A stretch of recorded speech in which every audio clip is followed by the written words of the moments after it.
Hello, everybody, and welcome to episode 114 of Shattered Earth. When last we left off, you guys fought a shit ton of undead and eventually met the mysterious Death Speaker who led you to his lady, the corpse of an Empyrean, a demigod, at the bottom of a massive shaft. He has begun to grant a vision to Selra. So we're going to open with that.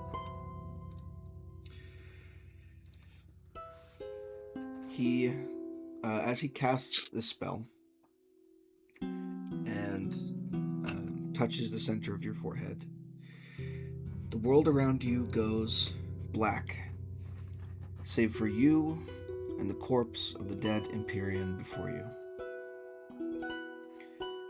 Ambient white noise you didn't even realize was present in the chamber suddenly stops, leaving you standing in a void of near pitch black silence. Then, with a sound like snapping boughs and twisting leather, you watch the skeletal corpse in gleaming armor break itself free from the bottom of its shallow grave and stand towering before you. A ghostly radiance begins to emanate from its pallid bones, forming the translucent visage of a woman with long brunette hair, featureless white eyes, and golden skin. The Empyrean kneels down, still towering before you, and a soft, ethereal voice fills the space. Aspirant, I have awaited the day we would finally speak. I fear we do not have long before the speaker's magic fades. I must impart to you what I know of the path before you, and charge you with the sacred duty of all aspirants. The balance of your world hangs by a thread. As we speak, malfeasance has been seeded in what scant bedrock Rhea has left. Some of this you are familiar with, and others lurk undetected still. When I died, my father appeared to me one final time, alongside the mother of ravens. He gave me a prophecy, purposefully vague, that was meant to right one last wrong before my eternal rest was earned. My life had been one of action, conflict, and duty.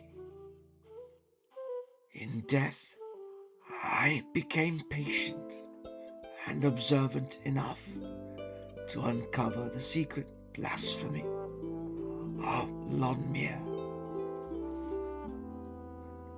When Rhea shattered and the god's sacrifice saved it from total annihilation, they weaved a grand spell meant to bind the broken shards and all their inhabitants together. Their magic, in order to save as much as it could, warped the natural world itself in order to preserve it. Those closest to the epicenter were changed the most, if they weren't already protected. The creatures you know as Iglarak are one such result. The other side of the Eglarak's coin are their cousins, the Ahimal, the remnants of a once great kingdom of proud and prosperous elves. Their queen provided nearly adequate protection, so they changed little at first. However, they soon grew desperate as resources began to dwindle. Their new leader sought a solution to his people's plight from gods that no longer answered any call. Because of this dejection, he turned to darker powers to sate his people's hunger, and something answered his prayers. It promised eternal life for all the people of Lonmir at the price of their immortal souls.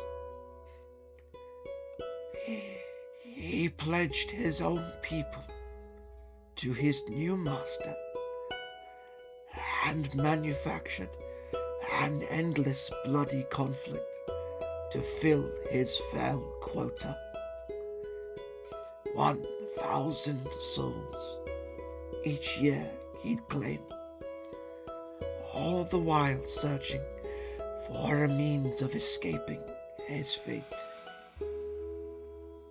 A deal he struck turned him into a perverse affront to the natural order, unnaturally prolonging his lifespan well past elven years' allowance. But there was no longer an enforcer for the laws of death until now. You will become the instrument of Kate Tarfana's just demise and rightful balance he upset a millennia ago. And in return, I shall bequeath to you that which you seek from me.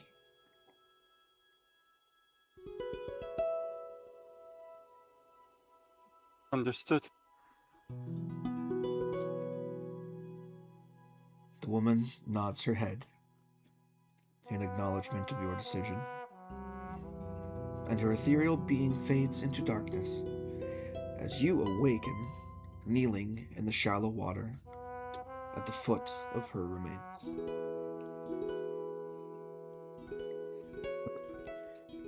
The rest of you did not hear or see any of this.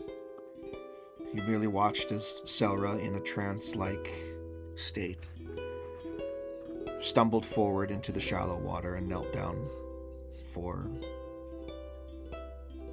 but a minute before finally coming to.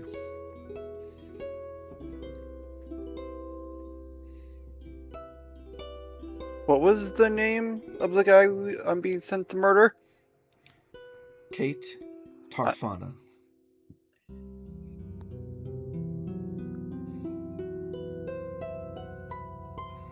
I'm probably horribly misspelling this. I can type it for you. But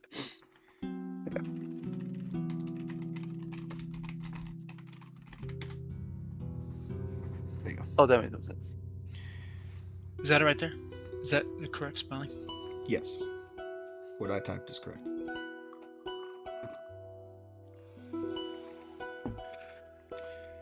You know who that is. You've met them before. They've currently taken shelter in Guldagnir at your behest.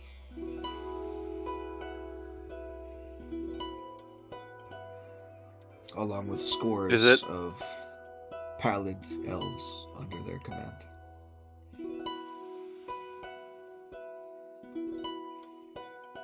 Is it the leader guy? Yeah. I'm Lord terrible Tarfana with names. is his name. The leader of the elves? Yes.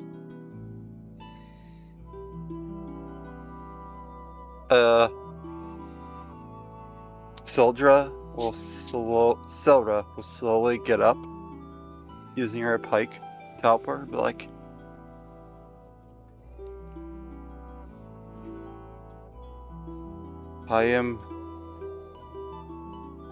She has told me some information. We need to kill Lord Tafana.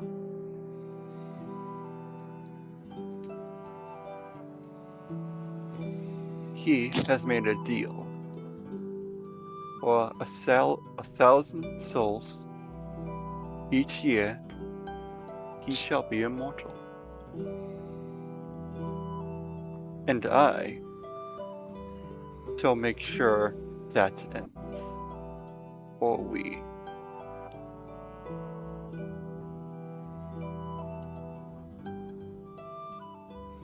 Is that understood?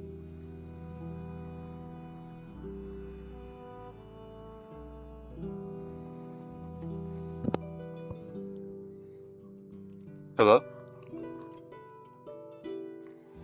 Are you saying that he's done something unnatural? Yes. Oh.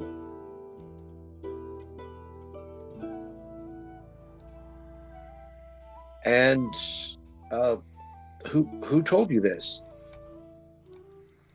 She looks at the skeleton. Huh.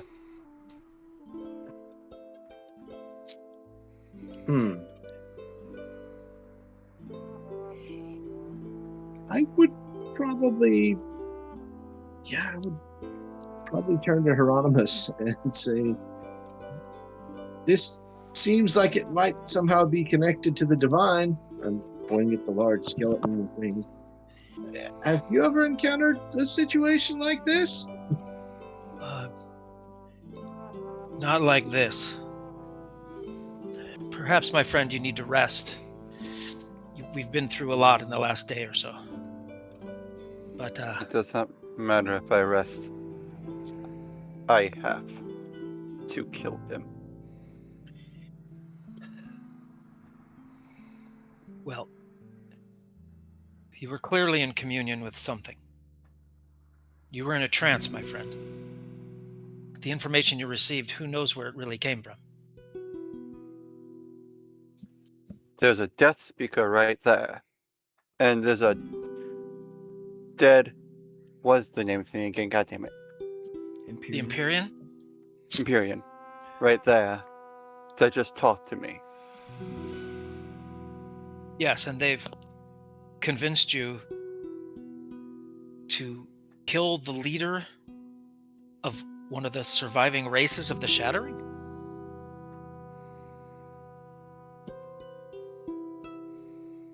Why?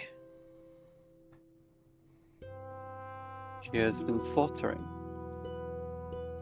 He has sold the souls of his people. He has been giving our enemies 1,000 souls per year for the past 1,000 years. He has been tipping the balance that I am being trusted to restore.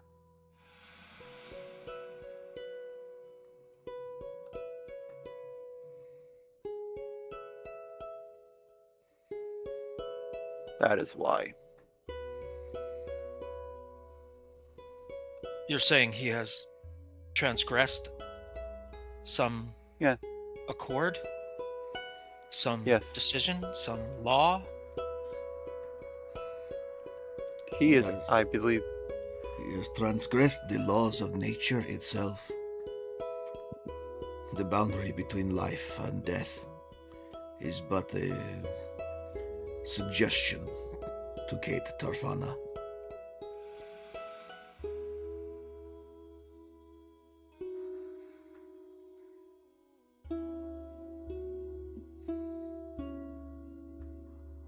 And so, you are an assassin now?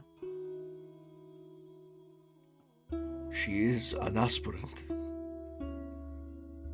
She is an enforcer for the natural laws of this world, which have gone unenforced for too long now. Surely you, Master Cleric, can understand the importance of following a doctrine.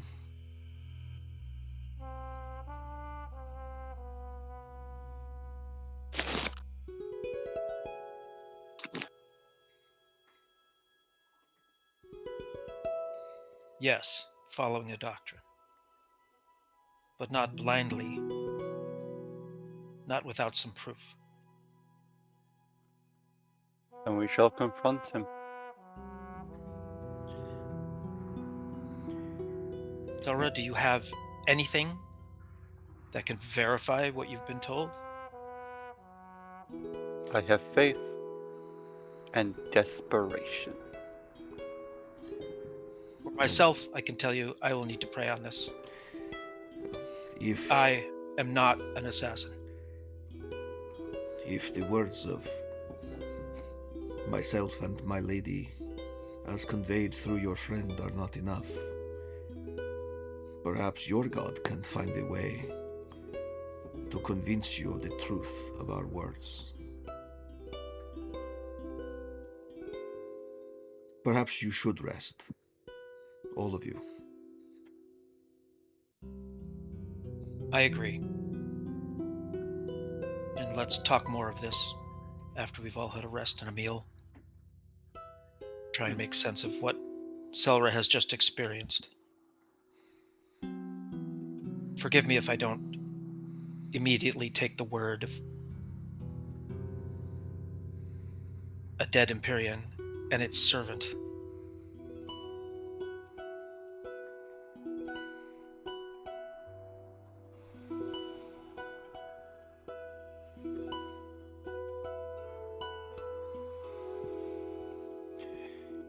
You are welcome to use this space. Do you have Wi-Fi? Yes. Make sure to enter your last name correctly into the. Because I need we're way underground and I need to commune with my God, and yeah. The signal can be a little spotty over by the pink coral over there. Right. The What's what? Wi-Fi password is Red Roof Inn 706. Yes. If you find your connection Alright. lacking, you can pay for the extra high-speed You'll version. pay for the extra. Yes, I need to rest. We've all been through a lot.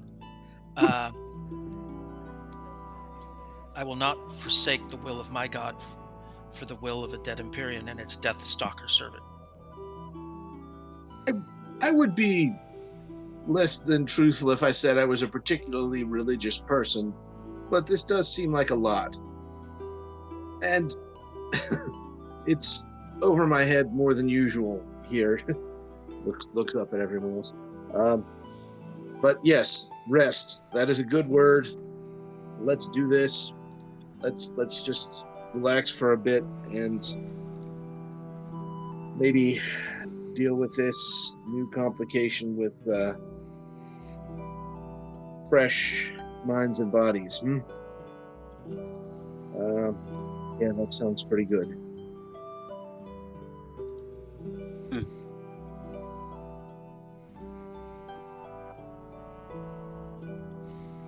And at that, yeah, Lemuel just sort of looked for a soft spot on the ground to rest on, and does not even, in this case, does not even bother trying to cast the tiny hut spell. Just kind of sits, looks around for a little bit, and then just drops. I think Hieronymus will take a slow walk by himself. I think he would try and find a place to pray, to try and get guidance. Sure. From his own God on the truth and the impact of what he's being asked to do now, He's a life cleric. He hasn't been brought back to end lives, but to save them or protect them. So he's going to need some convincing. As you walk away, as you guys are kind of scattering to find your places of rest for the evening, the death speaker just says, "Come and find me when you are done resting. And when you are ready, I will answer any questions that you have to ask." And he kind of swims over to a little island over there and starts to it looks like he goes into some kind of meditation or something over next to his lady's corpse.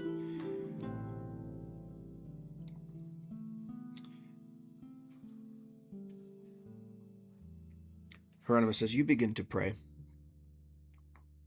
you hear a voice Okay. in the back of your mind. So then, Aqualite Goddess,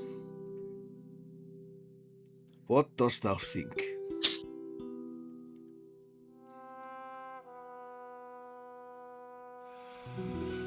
Wait, what? What dost thou think of this? Acolyte goddess? Oh, goddess, not goddess.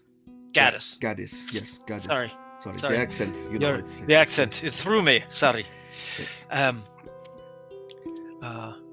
This is Suladak speaking to you. Okay. I seek understanding. I have at once in my life been a hunter of men, those who transgressed. I've been an inquisitor and a punisher. I have condemned men to death, and I have delivered that sentence with my own hands. I know what it feels like. I don't wish to return to that life. I don't wish to add to the pain this world is already suffering. I need guidance. I need to understand what's at work here. I don't know who this death speaker is. I don't know who his master is. But perhaps you do. I want to protect my friend on his mission, but I will not become an assassin again. I will not become a dealer of death. That's what's in my heart right now. Help me to understand who this death speaker is, and whether he speaks the truth, and how Selra can commune with an Empyrean who's been dead for I don't know how long. Well, your own powers, Inquisitor, can help you with that. Rest and pray to Karako. Focus your mind on the methods of your past. Well, all right. I'm sure that something will come to you that can help you discern the truth in this matter. I mean, I can. After I'm rested. Right. I can pull out the Inquisitor deck. Yeah, well, I can. I was referring, of course, to the Zone of Truth spell on every cleric list. That is a detector for truth and lies that one can establish. Yeah, I do have it. I also have some innate skills, some Inquisitor skills. Sure. For seeking out and spotting untruths. And I realize, I have some of that. I have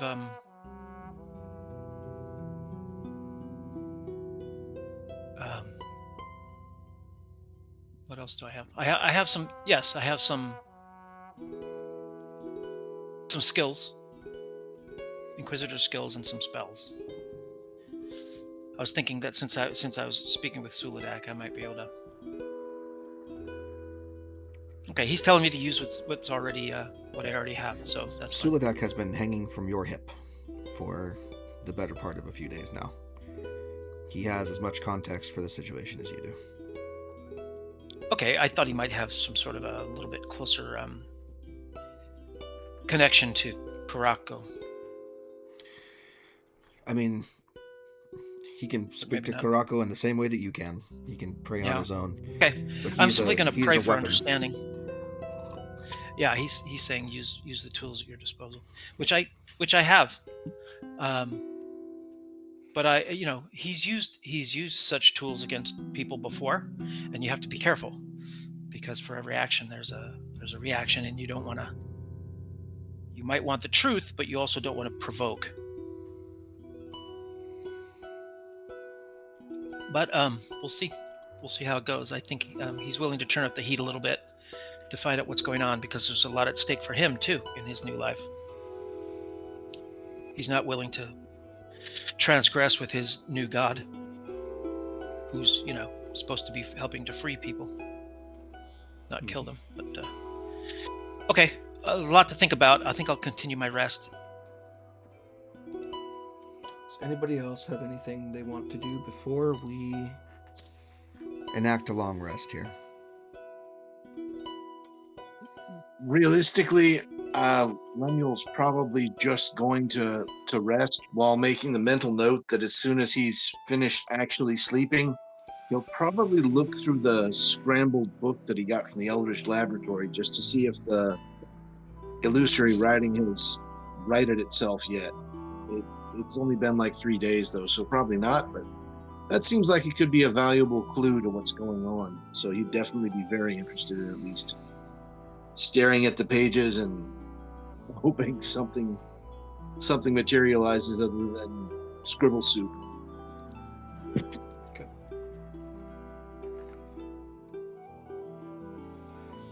Alrighty.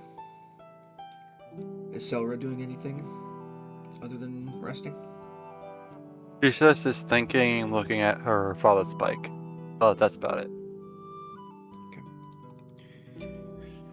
All right. Chance of Fuego will do their own thing until further notice. So let's go ahead and we'll do a long rest. Go ahead and everybody fix your shit, get your hit points back, get your spells back, all that fun stuff. Okay. And as a side note, after just out above game, I noticed reading over the details for cantrip formulas. It allows me to switch out any wizard cantrip I know. It doesn't say a wizard cantrip you know because you're a wizard. So that means I've been toting around Ray of Frost all this time when I could have literally anything else. Yeah, Like the only one I'm locked in on is Mage Hand because of the whole trickster thing. You have to have access to the spell list that you are switching something out from. And I do, obviously, so there we go. So, but I mean, it's like, if there were such a thing as a ranger cantrip, for example. Yeah, but there is. What am I looking for? Cantrip formulas. Let me look it up real quick, because I want to make sure that there's not a distinction between spell lists here. Wizard. The feature does what it does. It's, you can concentrate on a cantrip that's been fixed in your mind. You can change out to some other wizard cantrip. So wizard cantrip. So I'm gonna switch that out for something. 3 wizard cantrips of your choice. Whenever you finish a long rest, you can replace one of your cantrips from this feature with another wizard cantrip of your choice. Wizard cantrip of your choice. And from this feature. Yeah, so there you go. Yeah. Wizard cantrip's a wizard cantrip. Yeah. So yay. Yeah, as long as you're not replacing the ones from Arcane Trickster. Yep, exactly. By Ray of Frost. So feature does what it does. Okay. Getting those spells too. Alright.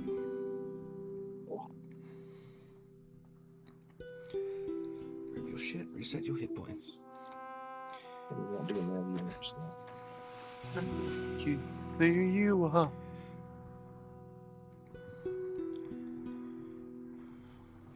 Might do that.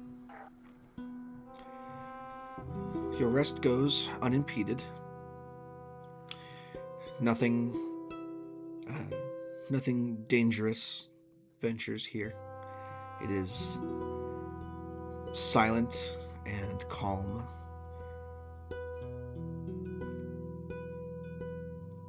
It's a little bit eerie.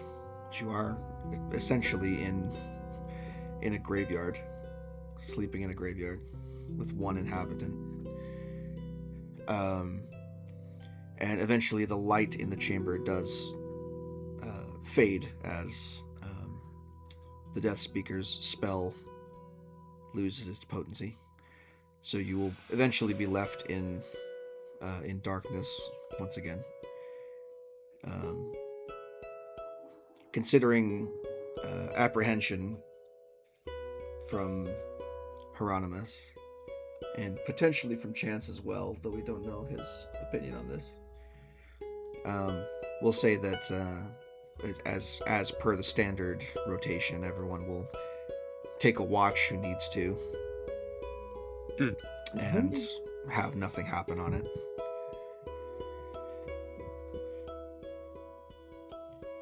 When the final watch ends and the long rest you complete, the Death Speaker has not moved from his island this whole time.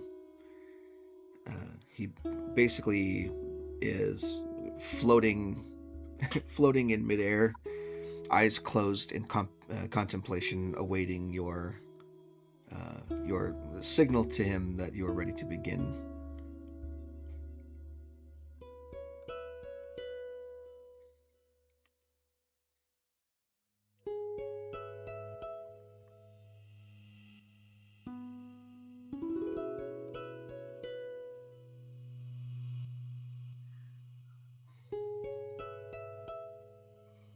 Whenever you want.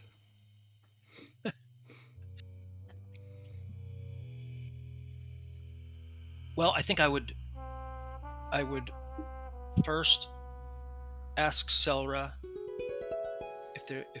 if anything has changed or is different about how he perceives what he went through, or she went through yesterday.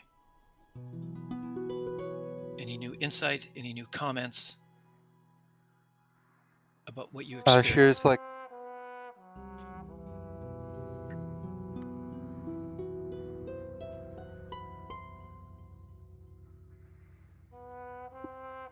I would like to add some context, though I still wish to do this.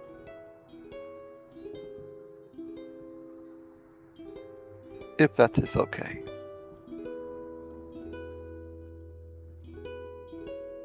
Context? Yes.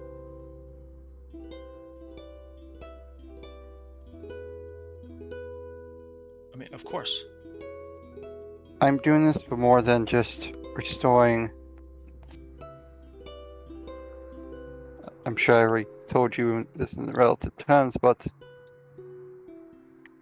the Shadowfell is dying, and these are supposedly able to help it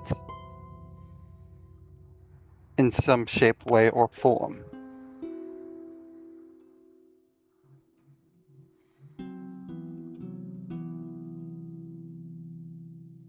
I was originally supposed to guide or help someone get these items, but now I have taken on that mantle. So as you can imagine, I am not willing to risk anything if it means getting those items.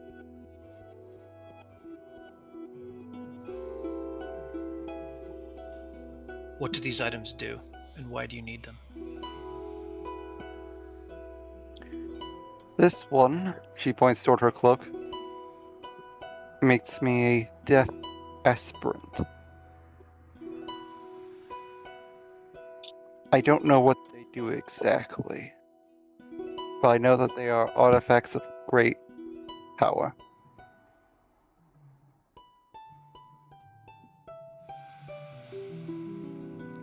And you collect them for what purpose? To save my home. To restore it? Hopefully, I don't know the exact process.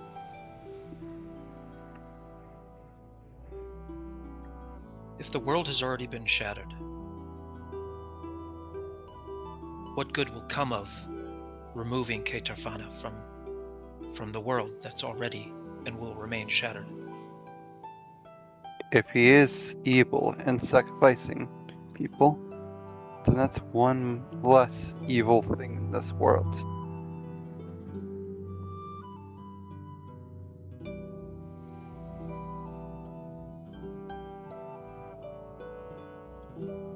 Other than the words of the Empyrean, what proof do we have that he is guilty of such a transgression? The laboratory under the castle?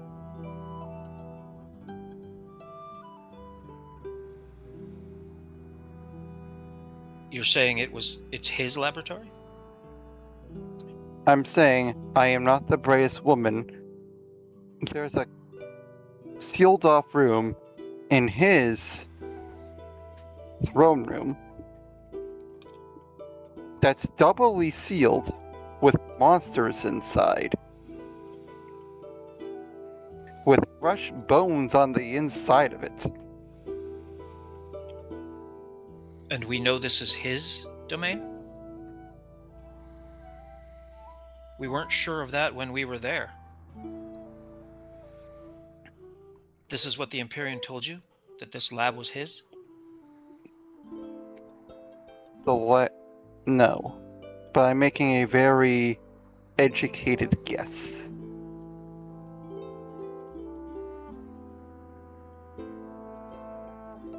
Innocent men have been condemned for less.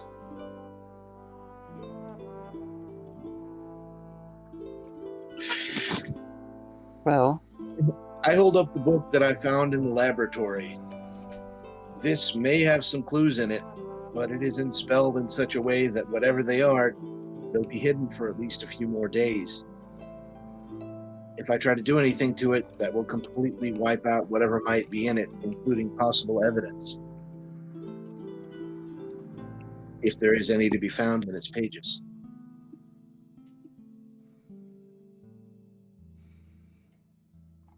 It is true for right now, we don't know, but it does seem suspicious that he sat right over where we found some very unnatural things. And by his own account, had been sitting over, had been in that throne room in some capacity for many, many, many years. It's possible he had no idea what was going on immediately underneath him. But there is a thing that I remember from when we were in that area under the castle. You remember those creatures made out of blood? yes. I distinctly remember hearing something about how those kinds of creations can either be maintained for a long term by a gem in their middle, or they can be re-energized by fresh blood from their creator, as I understand it. When we killed them, we didn't find a gem. That means whoever made them did not make them a long time ago. They were recent. Any one of these things by itself might not be suspicious. Together, they paint at least the start of a picture. And I don't think it's making Tarfana look very good.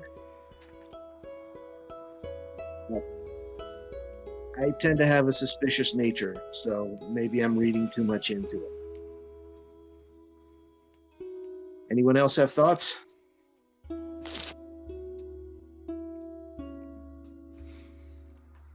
Well, we know where he is.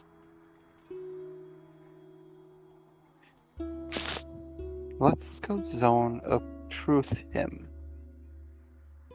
He said if we have any questions, to find him. And I have questions, but I think we need to confirm that what he's saying is the truth. And I can do that. Understood.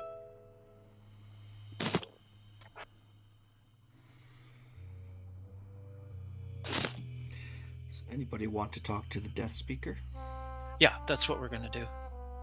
Okay. Isn't that what we're going to do? It sounded like you were going after Tarfana with the Zone of Truth first. But No. Well, no, I thought he meant confirm with... No, I'm talking to the Death Speaker. I'm not going to do it in secret, but I'll tell everybody. I intend to go confirm the truth of what he's saying.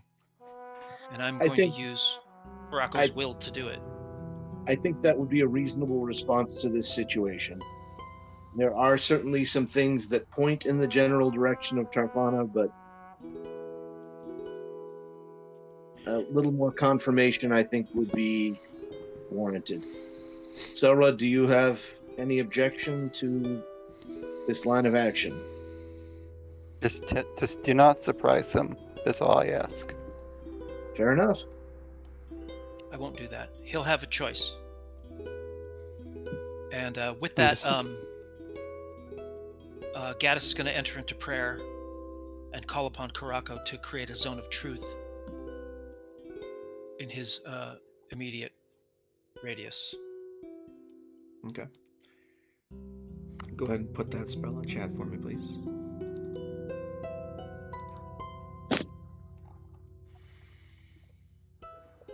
Centered on a point within range. So if it's your radius, just himself. It'll be him. He's not unfamiliar with this type of mechanic, having been an Inquisitor. But he intends to forewarn the Death Speaker of the situation, and basically tell him that if he enters into the sphere, into the area, he'll be compelled to tell the truth. But he can choose not to enter, which will be probably interpreted by Gaddis. I assume that you call him over from wherever he is. Well, I was going to ask them to go find him and bring him to me. I want to stand motionless in one place. I will go along with Selra to inform him of what has been set up and invite him to enter the area. Simple as that. Above board, not trying to mince words. Yep. Death Speaker willingly enters and fails the saving throw that it requires. Oh, there's a lot. You want to do a quick recap? So, a quick TLDR of the first part of this session. Apologies, everyone. Selra, no, that's fine. Selra had her communion with the dead Empyrean, who essentially said, "Hey, there's a guy called Kate Tarfana who's become an affront to the natural order of the world, and has begun to and has been sacrificing souls to prolong the life of himself and his people unnaturally. And he needed to be stopped, but there was no enforcer for the laws of death until Selra arrived." Who, remind me, isn't Tarfana the isn't that the guy? Yes. Yeah. Yeah. That's what the Empyrean has charged Selra with, and Hieronymus is skeptical of this. So now we're doing a Zone of Truth thing.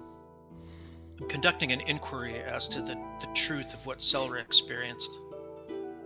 Gaddis being a cleric of life and of the freeing of captured souls, does not want to act against the will of his new god, and does not want to unduly condemn someone who it hasn't been proven deserves it. And he doesn't trust the Death Speaker. He doesn't know whether Selra has been fed a line or not. He wants to find out if this is, how much of this is true. Selfishly, because he's not going to put himself in a situation to violate any any of the direction he's been given by his own God, but also because he's dedicated his life to the preservation of life, not the condemnation of it. So he wants to make sure this is solved very quickly. You know, we're in this mountain, we fight some people, we meet this dude, takes us to his grotto, dead Empyrean. You know, in the space of 24 hours, everything has sort of been reversed, you know, switched. So that's kind of where Gaddis is. He's having to determine whether or not he can, you know, accept and give himself to this new mission or not. So the death speaker enters. You've also taken a long rest, by the way, so if you need to reset spell slots and health. Oh yeah, I should have said that.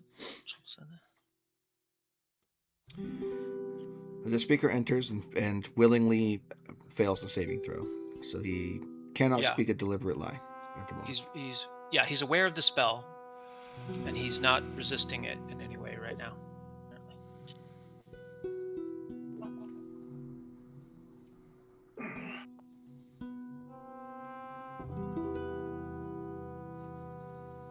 Death Speaker, you will answer me true. Who is the Empyrean? I do not know her name. I know her as my lady. A child of a god long dead and gone from this world.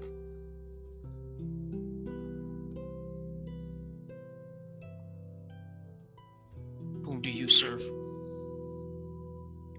I serve at her behest.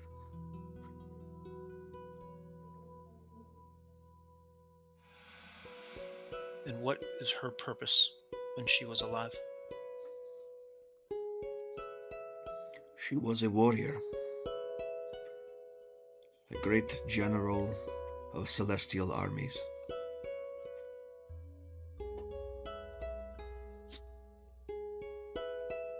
And where are those armies now? Gone. Yet her spirit remains? Her spirit has been charged with one final task,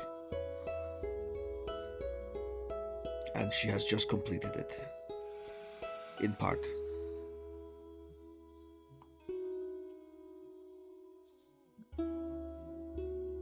To assign the responsibility of her task to someone else? And to reward those who complete it. And why do you serve her? She saved my life. She undid the changes of the core enacted upon me.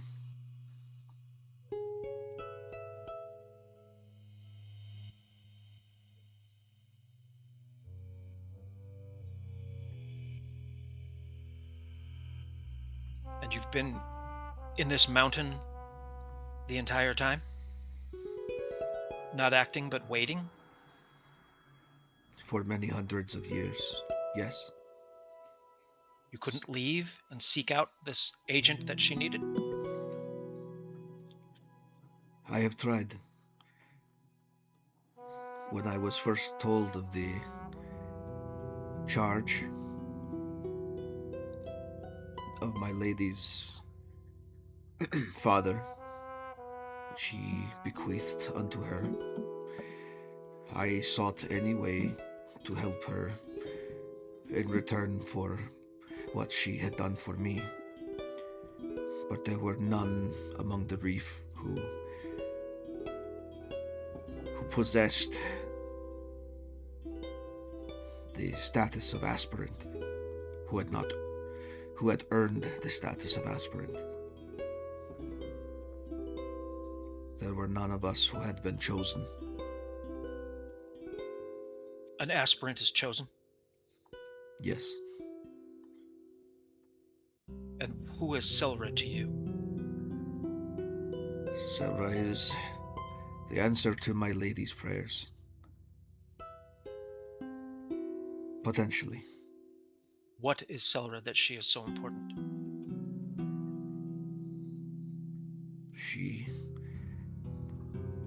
aspires to right a great wrong, to fill a void in the cosmos that has been empty for 1,000 years.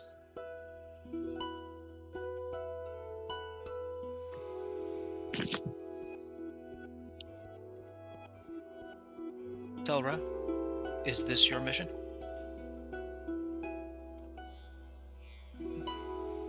Means saving my people. Yes. It means saving your people and many millions more.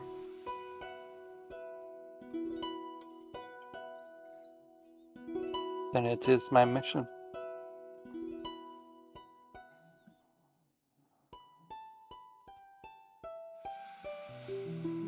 How do we know Kate Tarfana is guilty of this transgression?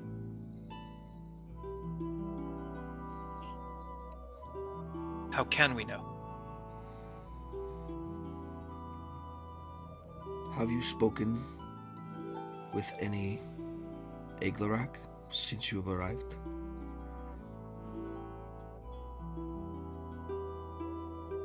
I don't know if I have. Have I spoken with We them? have Probably. not. I mean, Spoken no, with them? maybe No. not very, not like a conversation. You have hidden from them, and the rest of your party has fought them. Yeah, I don't know if I was part of that. The Iglarak remind me who they are. They're Are they the warped-looking water elves? fish people. No, so the elves with the coral bands Yeah. around the back of their heads, those are Ahimar. Okay. The Iglaraks Iglarak are the elves who were changed by the magic of Yeah. the core into monstrous fish people. Okay. Even by Tarfana's admission, they were the ones who were not inside the protective circle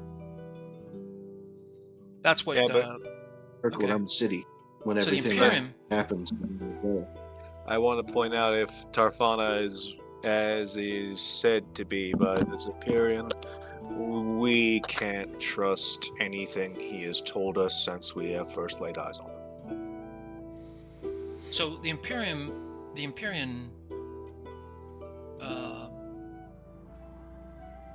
inferred that when the Earth shattered and the world magic changed, that the creatures that lived on the Earth also changed. So the Iglarak may have been, their current form may have been warped by the new magic or the dead magic. Am I guessing that right? That they're one of the races that has changed over time? Basically, yeah. We saw it. Come- Yeah, we come saw it with not Legend War. twisted. Not just over time, but instantaneously. Instantaneously. Okay. Changed.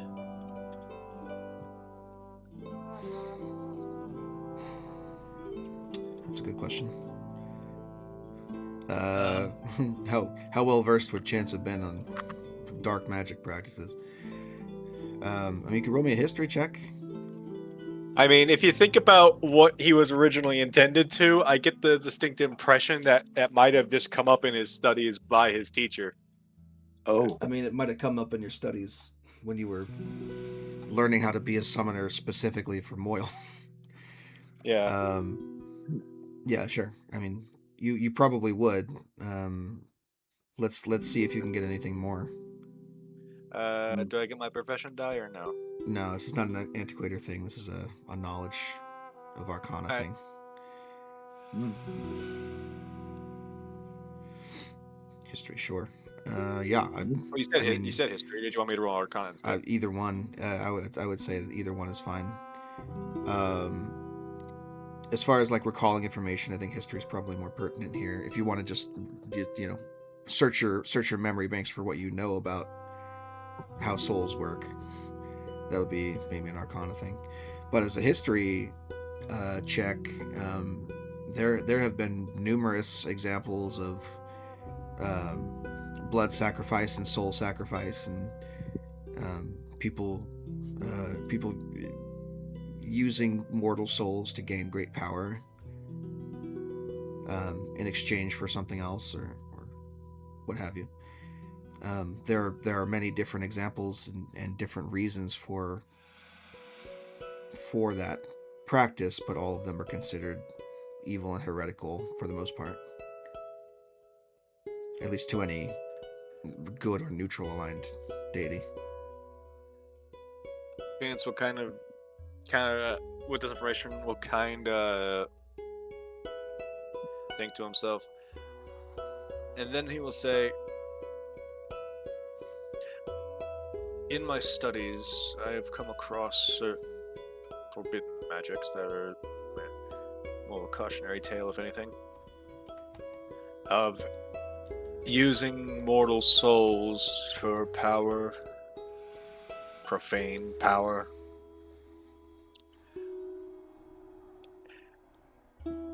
If what this Empyrean says is true, then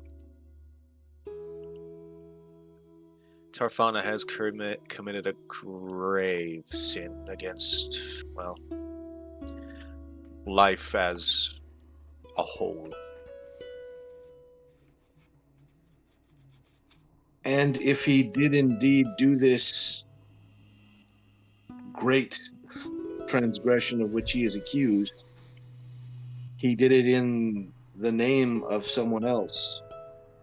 Death Speaker, I would ask you, does your lady know anything about the creature with which Tarfana made his deal? Any sort of name or even its general nature? Anything at all?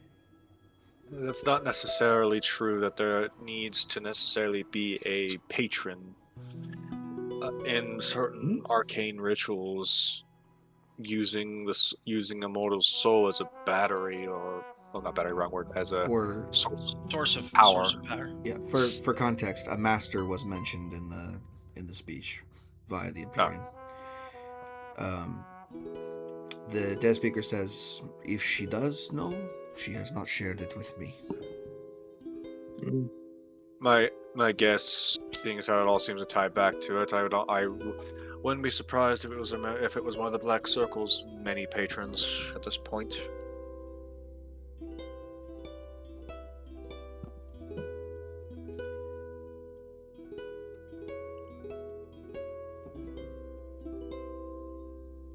Perhaps I'm presuming a great deal, Selra, but the Empyrean didn't mention what sort of souls were taken as payments. Were they elves, I assume, or where else would the souls have even come from? Easy. That's an easy question to answer. Tarfana had a rather large population of mortals that he had a full justification to order their complete and total extermination. You mean the Iglorak? I do. Oh.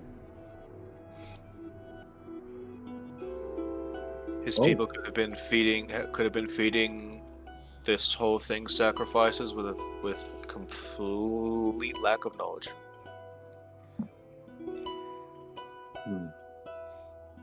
If you guys want a quote from the Empyrean's spiel, the quote would be, he pledged his own people to his new master and manufactured an endless bloody conflict to fill his fell quota.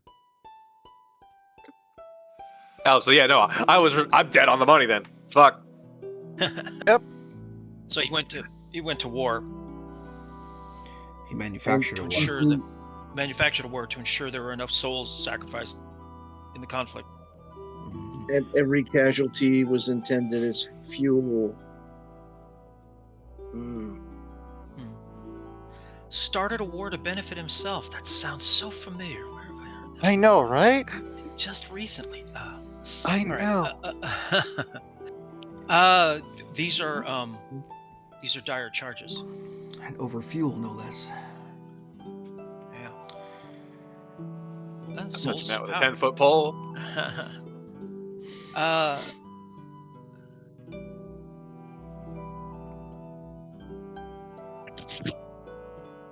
Selra, Yes. what more proof might you require before we condemn Kate Tarfana?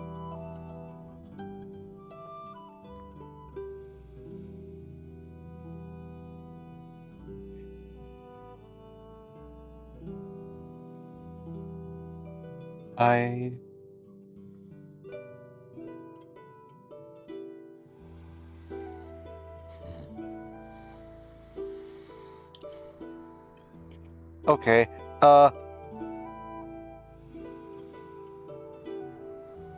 I do not know.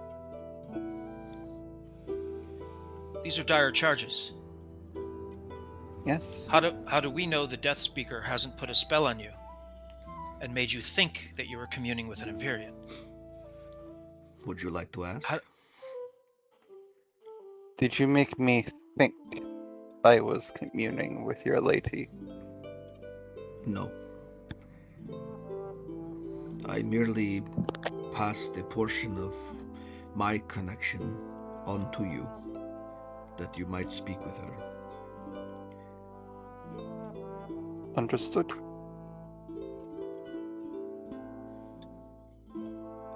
Man, my fucking notes Or what? scattered as hell. Okay, Vance will say, well, there's currently 3 Ox Devils that have no known patron of the Black Circle. And Chance isn't going to say their names aloud because, names have power, especially in places like this. But of the 3 we have are Levistus, the Phlegathos twins, and Mephistopheles proper.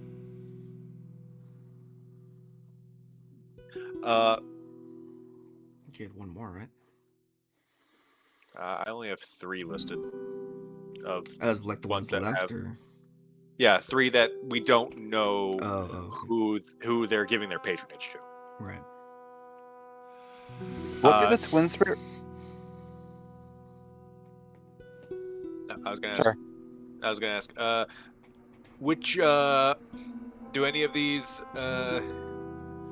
Which one of those 3 would be most likely for this type of one? For what's going on down here in the reef?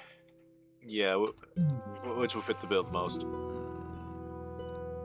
I can make another roll if need be. I mean, sure.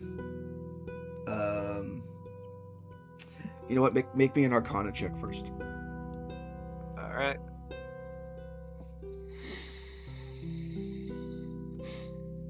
Nice.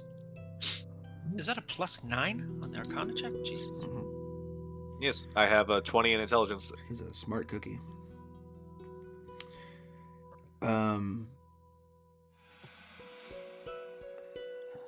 So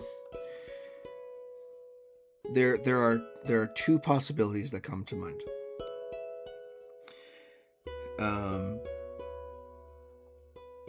There is obviously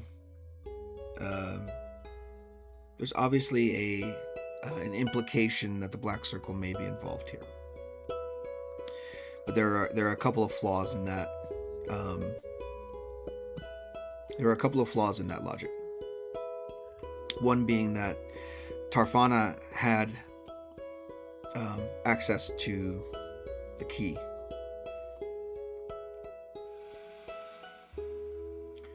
And if Hadrigan was looking for said keys, he would already have that one.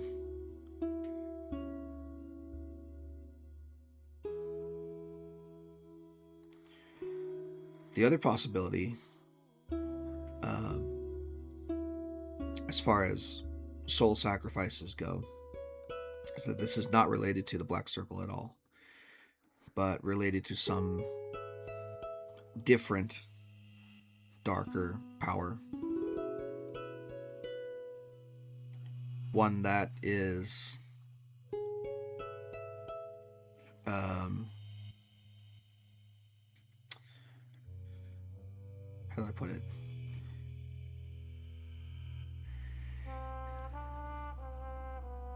One that is not tied to devils and demons necessarily. You are aware of creatures that feed on souls to prolong an unnatural life.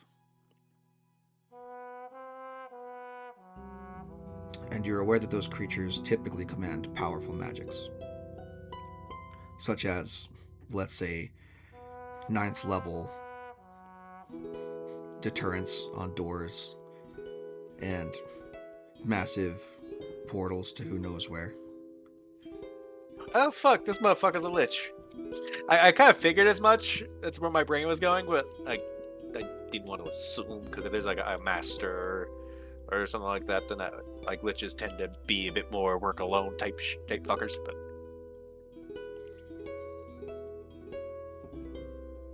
But wait, that don't make sense either, because even a lich with a phylactery, there'd be clear like signs of like the effect that type of thing would have.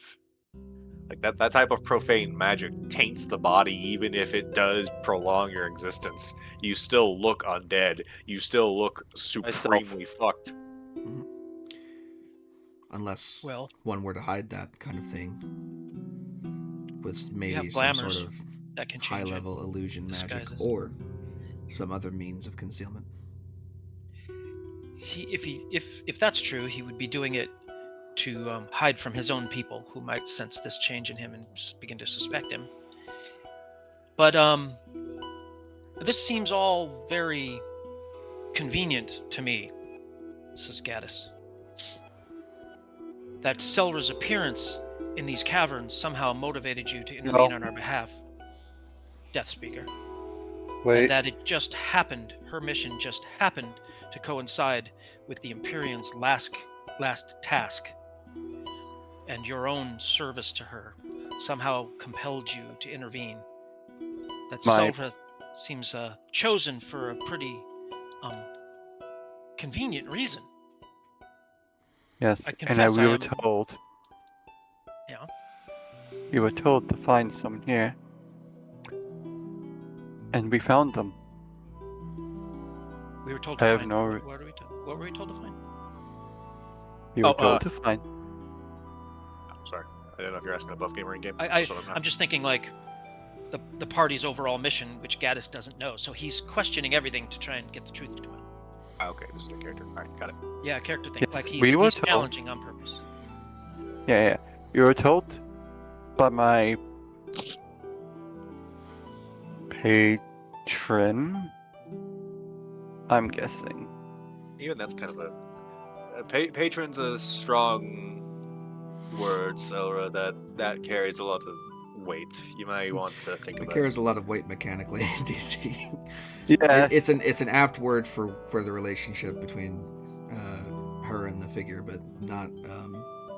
It doesn't mean she's a warlock. Yeah, I was also just saying that, like in character, because like all the other patrons like we know of are extraplanar fuckery that is well beyond our weight class. Yeah, she has a guide. Or at least, you are. She has told you of visions and direction given to her by said guide.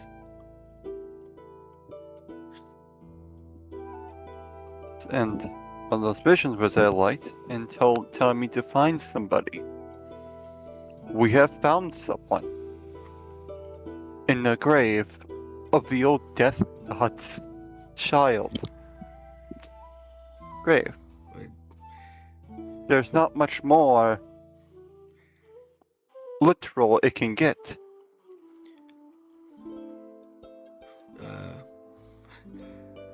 If I believe the Empyrean is real. You questioned my motivations for helping you yesterday. It seems convenient to me. I did not arrive to find you fighting the guardians of my lady's tomb to help you initially. I too am a guardian of this place. And when certain defenses fail, it is my charge to dispatch those that are not worthy of her presence. so that they may not find the power she holds, the knowledge, the relic. I initially came into that fight to dispatch you, but upon seeing the aspirant bearing the cloak she wears upon her shoulders, it was clear to me that our wait, my lady and mine, was over.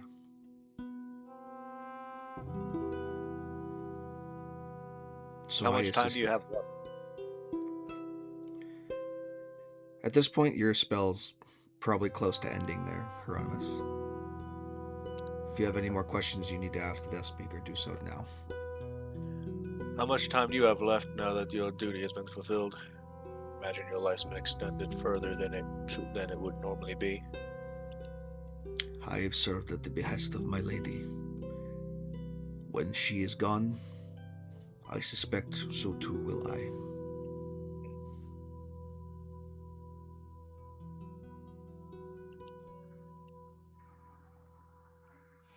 Anyone else have any questions? Would you have us return to this place after Tarfana is no more? What must, if we are to do this thing, if Selra is to do this thing and we are to support her in her task, in her charge, what must we do to prove that he is gone? I feel like they'll know. That type of force. Once they're gone from this life, I imagine. I just want to make sure I'm not being tasked with carrying a head in a satchel later. That's really my main concern. No heads and satchels. That's where I draw the line. Will be the first time. Truthfully, I Won't be do the not last. know. I do not know if simply the act of removing the parasite is enough, that the universe will deliver the message itself, or if my lady's soul will simply fade from this world.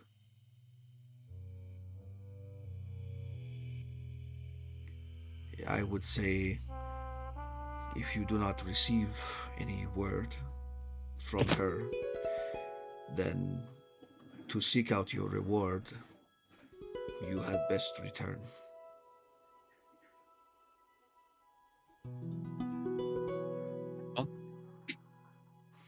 We know where he is.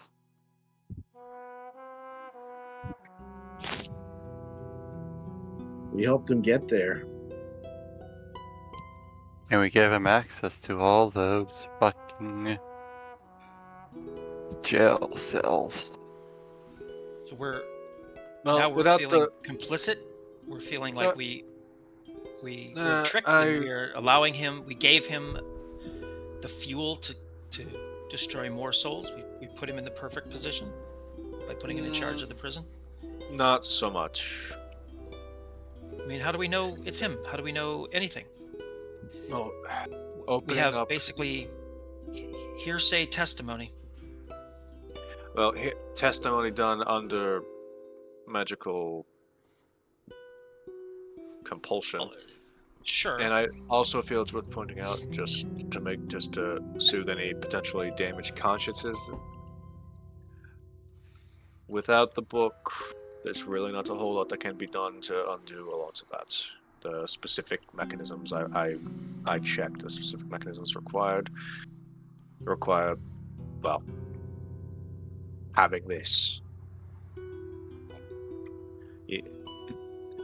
It's not a matter of sufficiently powerful magic. It's a matter of, do you have the particular key to this lock? If no, it doesn't open, regardless.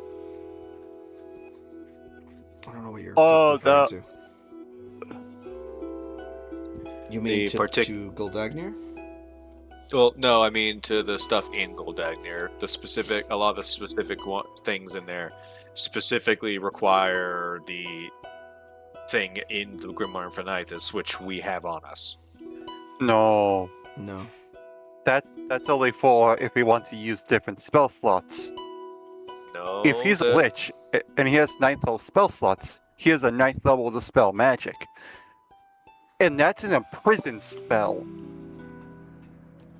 I was under the impression that those imprisons were particular and required a very particular method of opening. No, they were very powerful.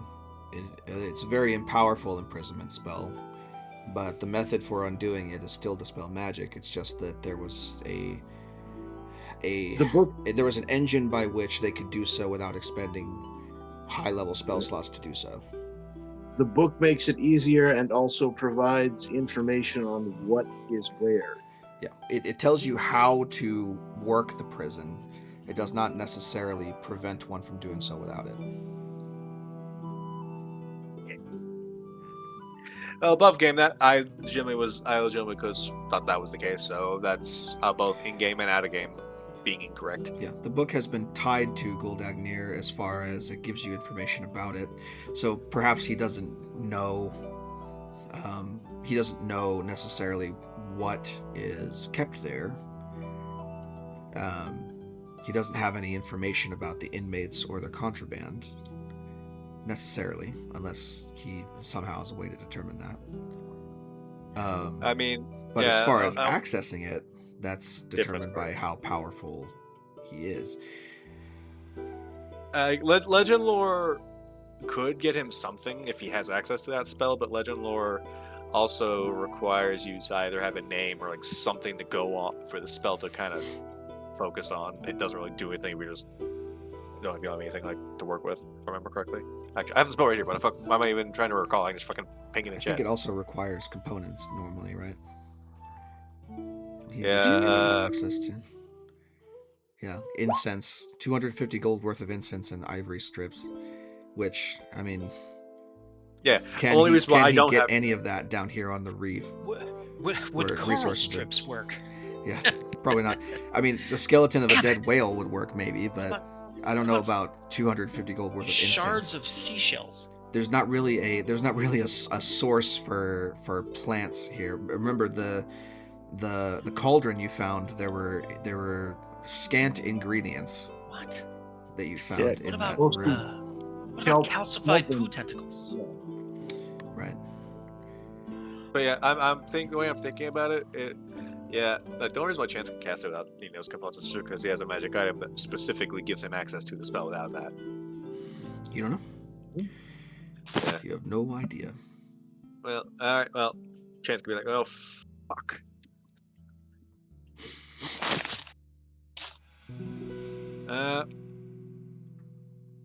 Do we want to just open the... We don't want to open the door here. We don't want to give him potential access to this place. We open and seal it. I'll dispel the magic since it was ending anyway. So the lightly golden shimmering dome will disappear.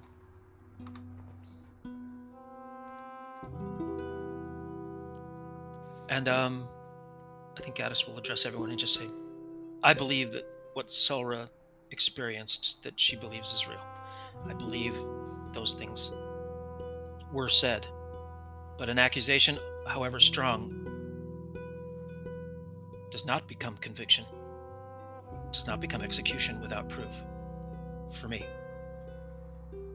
Too many things don't add up that make these accusations hold more weight. If you recall, there was the door at the initial way down here that he claimed had no way of opening, but we know. Yeah, he claimed it hadn't been opened since the breaking, but we know for a fact that that's not true. So there was already some holes in his story. Throw in some of the other information that doesn't quite add up. Like recently created blood warriors. Yeah, those blood warriors couldn't have been 1,000 years old. And the entire facility underneath his feet. Oh, you mean with the elf skulls with the gems in them? Around the highly suspicious ritual circle? That does seem out of the ordinary in most contexts. Well, on paper, that doesn't necessarily. If his words about it not having been open for 1,000 years, the argument could have been made that that had nothing to do with him. But the problem becomes that there's things that physically could not have persisted that long. Also, there was the bubbling cauldron of potion that had to have been at most made within the past few weeks, let alone the past few millennia. Each of these things are... Sorry. And the coral grazer, and the elf with the parasite in the lab. Those wouldn't persist 1,000 years on their own generally, I don't think. Maybe? But all of them together? Elves live a long time on their own, and then you throw in potential magical enhancement via the parasite. That one's a little bit shaky, but there's immutable things that definitely do not have the kind of, for lack of a better word, shelf life to last 1,000 years, and that bubbling potion being one. Given how there's also some ingredients there that looked like they were from the mutated time since. So even if there was no way in, there'd be no way that some of those things that were in there were in there. And the sky shark. Yep. That had not rotted away to nothing. So there's the Lancer that was, if not exactly fresh, certainly not millennia old. We agree that there's much that needs to be explained. Yes? Yes. The information we have currently backs the accusations more than any defense that has been put forthcoming. I agree that the accusation is strong, but it is still only an accusation. It requires inquiry. There is one more thing that we have not done yet that was mentioned. I don't know that we'll have much success doing it, but if possible, there may be an Iglorak out there who knows a piece of this story that would be worth hearing. Just advancing the possibility. Chance is actually going to think about something real quick. Have I done a legend lore on Tarfana? I don't believe I have. You've done. I didn't. You did a legend lore on Longmere. The Queen. Oh yeah, and the Queen previously. Yeah. Legend lore. I don't know if you've lore done time. one specifically on Tarfana. No. But that would be lore, not secret knowledge. I mean, it does. Says, I mean, it says the secret lore lore might consist of current tales, forgotten stories, or secret lore that has never been widely known. Oh, and if he is a lich, he would be legendary. If people knew about it, like legend lore is not just facts in a vacuum; it's things that are known by other people about him, right? But there's also no reason not to at least try. So Chance will take out his I mean, okay. his I get one of these for free per day, so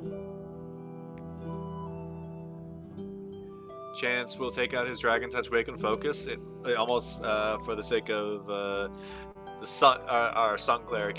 You've seen it before, but it starts to glow like a miniature sun. A very familiar warm light to you, I'd imagine. And Chance gazes deeply into the gem and I cast Legend Lore. Okay, And I specifically name Tarfana. sure. As your visions begin, many of them are familiar to you. You see the world shattered the moment of the breaking. You see a wave of magic washing over this place and mutating the denizens both inside and outside the protection of Longmere's dome. And you see a world lost to time, but you did not previously have context for the era of history immediately after. The era of history that most refer to as the Dead Century. 100 years without connection to magic or the gods, except by means of bargaining.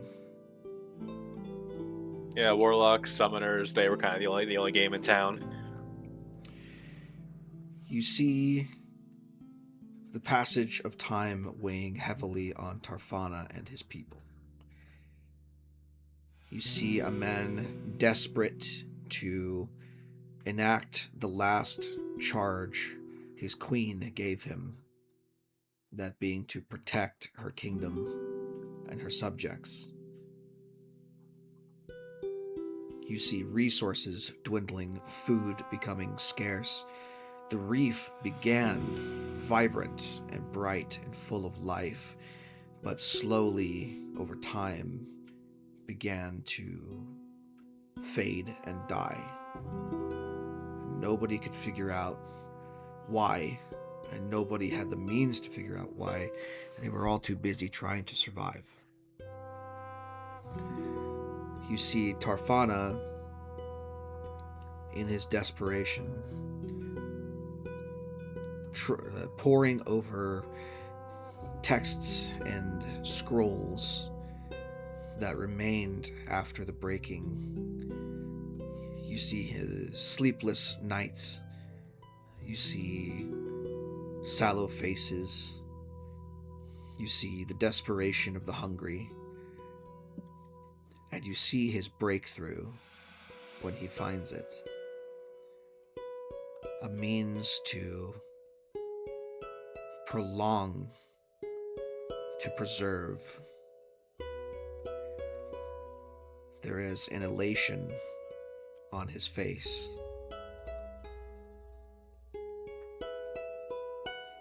That then morphs to horror when he realizes what must be done.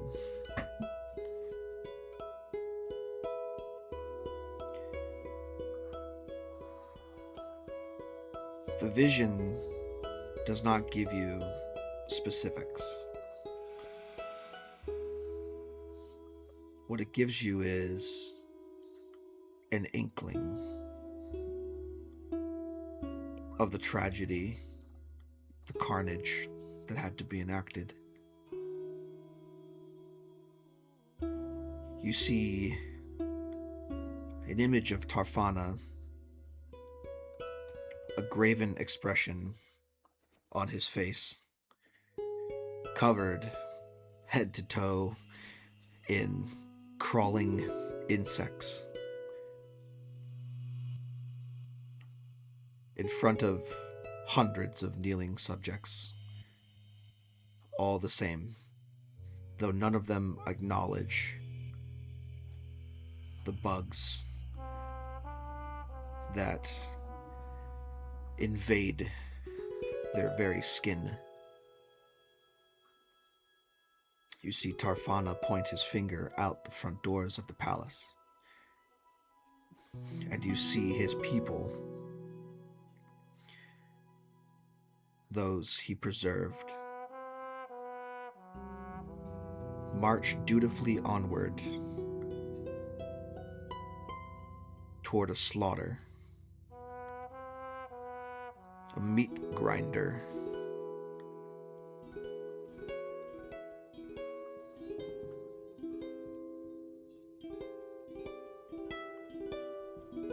The vision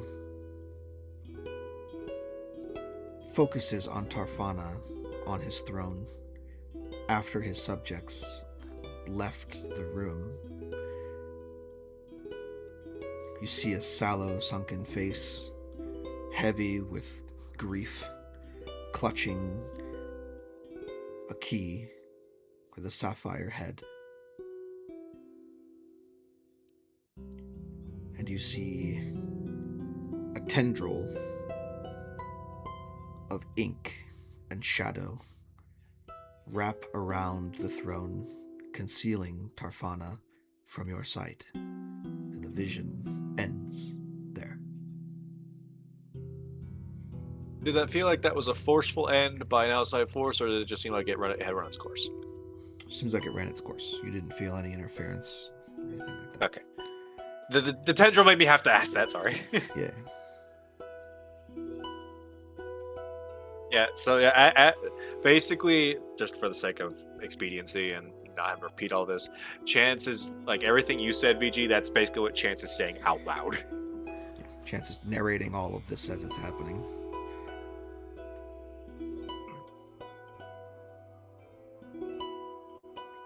And Chance kind of briefly wipes his eyes because he the idea of that kind of desperation, he's unfortunately familiar with it.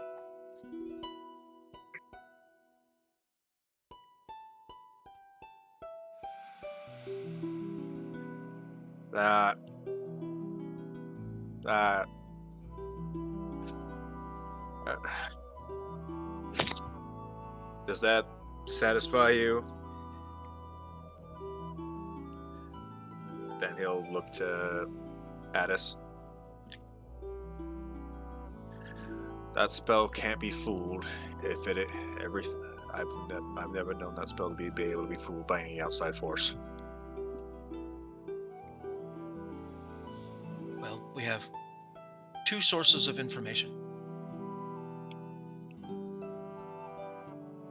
I believe we've confirmed the Empyrean's charge as being true, at least as far as the responsibilities that she was given in ancient times. Selra believes it's true. The Death Speaker willingly told us the truth. And Your thoughts on your the vision. vision? And Chance will kind of look to the others. Like Addis was the first one he asked because he was the one who wanted further proof. I can tell you this. In my old life, such information would prompt me to question the suspected. However, the suspect is not here. In the old world, in my old life, I would journey to find them and impose my interrogation upon them to answer for the charges. I can tell you that much. However, what I was charged to do in the past was a different life. And I feel compelled, I feel it necessary to try and gain the inspiration of my new God, my new patron, my new father, and determine from him what path I should follow. If you'll give me some time, I need to pray. Yeah, Chance will look to Selra, Limestone, and Gravesinger. What are your opinions on this vision? It confirms what we know. It is entirely in keeping with what we have seen with our own eyes beneath the glass. And that's good enough for me. Desperation is drive a man to do many things. This is why I am on the path I am now. I'll not justify it to one such as Well, someone whose domain is making sure death is treated properly. But I empathize nonetheless. Tarfana may have at once been a victim, but he has perpetuated crimes against nature that are unforgivable.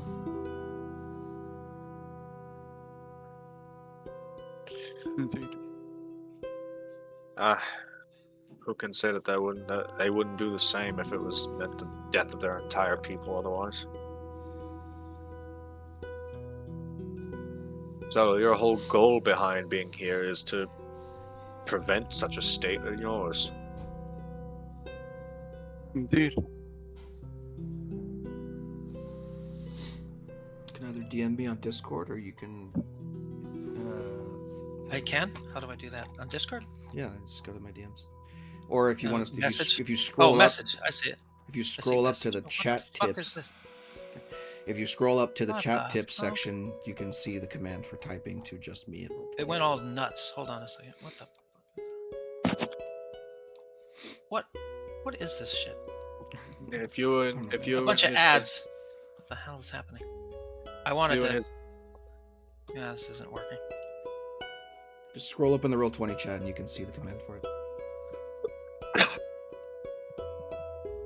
A chance we'll look to Selra. Can you say you wouldn't do the same if you were in his shoes? I can't.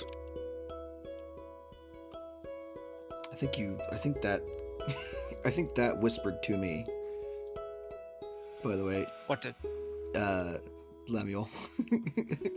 I think that Yeah, that whisper was sent to me. I don't think they can see that. Can you guys see that? Nope.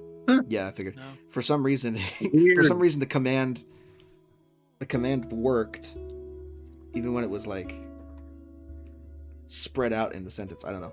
Just scroll up to in the Roll20 chat, and you can read the chat tips, and you can do it that way.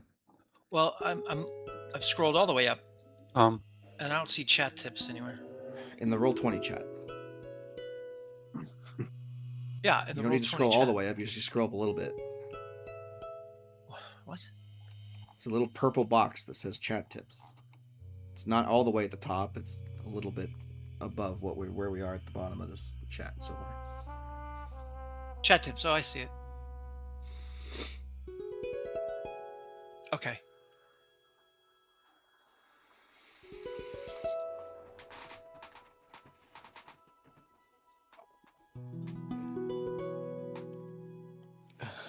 Yes, like that.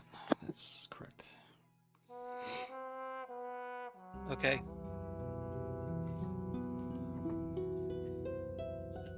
well,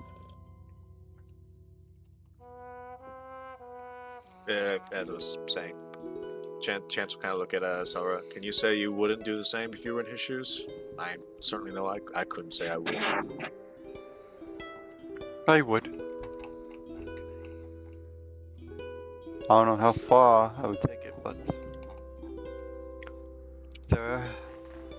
he may have committed crimes to save his people, but they still are crimes, and they still need to be answered for.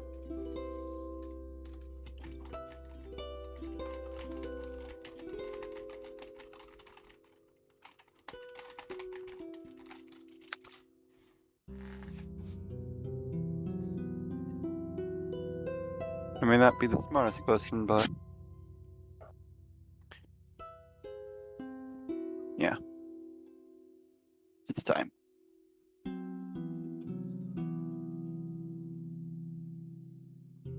All I know is from living on when you're living on a ship, sometimes you do desperate deeds. Sometimes those deeds get a little bloody. But still, when it's your time, it's your time. This seems well beyond that.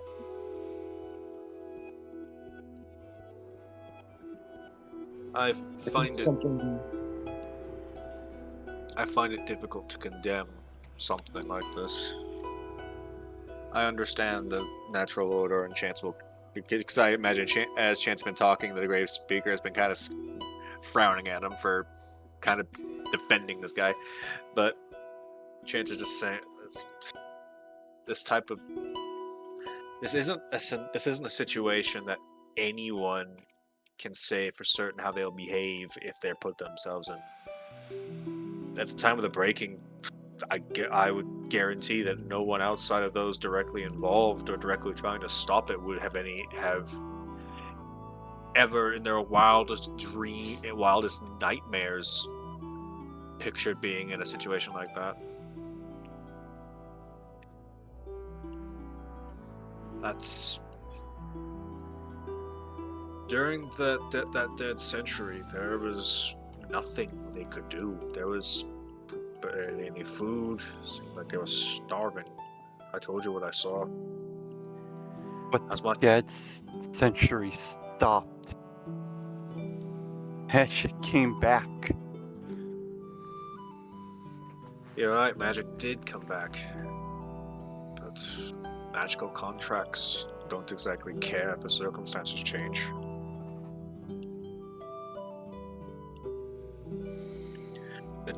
There's a very real possibility that if he had tried to stop when he did, it would result in everything being for nothing and all those people dying right then and there.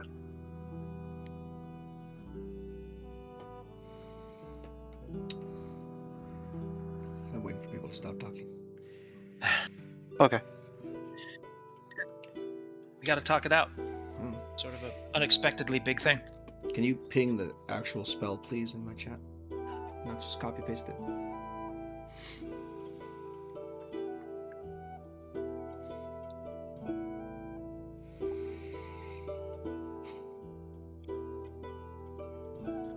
Knowing what I know now, I can't in good conscience condemn the man entirely. I can. Death must be served, right? I've been in his shoes my whole fucking life.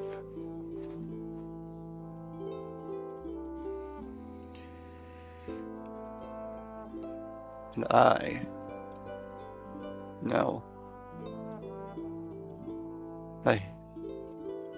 it's time for to have justice for those who have been wronged and for the order that he unbalanced.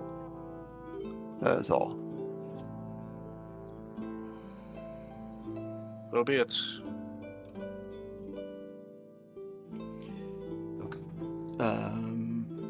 So my question for you is, how are you casting this spell? Are you casting it with its normal casting time or as a ritual? Well, I thought it says ritual, but it also just says 1 minute. Yeah. So a ritual spell can be cast without the need for spending a spell slot, but it takes an additional 10 minutes on top of its regular casting time. I would definitely take the time. They're going to talk about this. We have to talk this out, but I think 10 minutes is reasonable to pray. Okay. So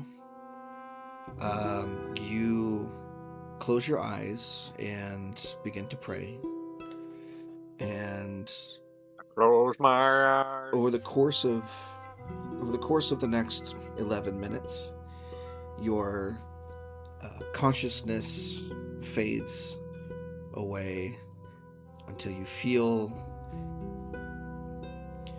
the feeling of the warm sun on the back of your neck. You know that the spell has connected you with your God, or with some being that can answer on his behalf. You have 3 questions. They must be yes or no questions. You have 1 minute.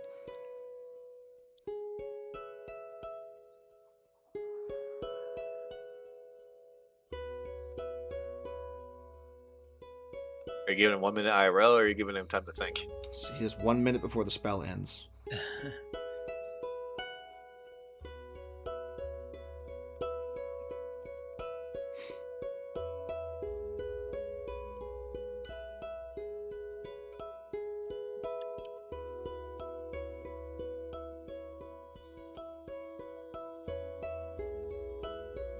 Yes.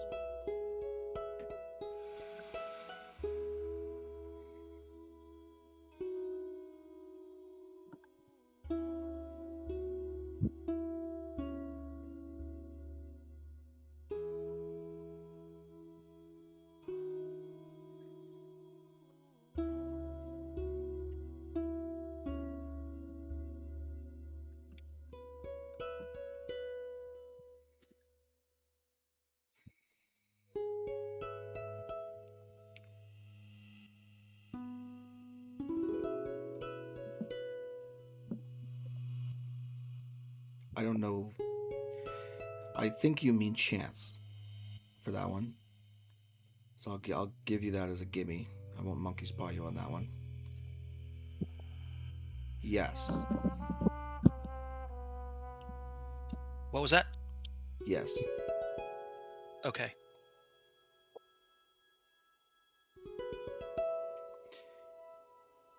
I will say yes and no, actually, for that one. Okay. You get mixed signals. There is truth, but there is also more.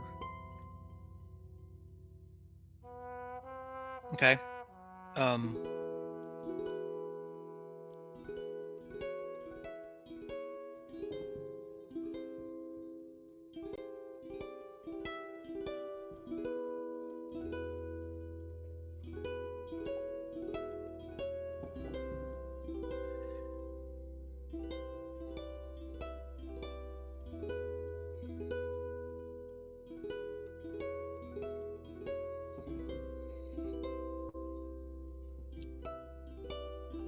Strong, yes.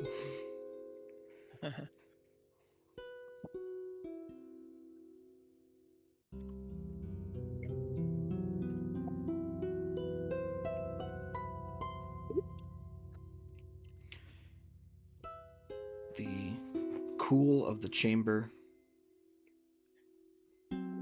comes back to you as the spell fades.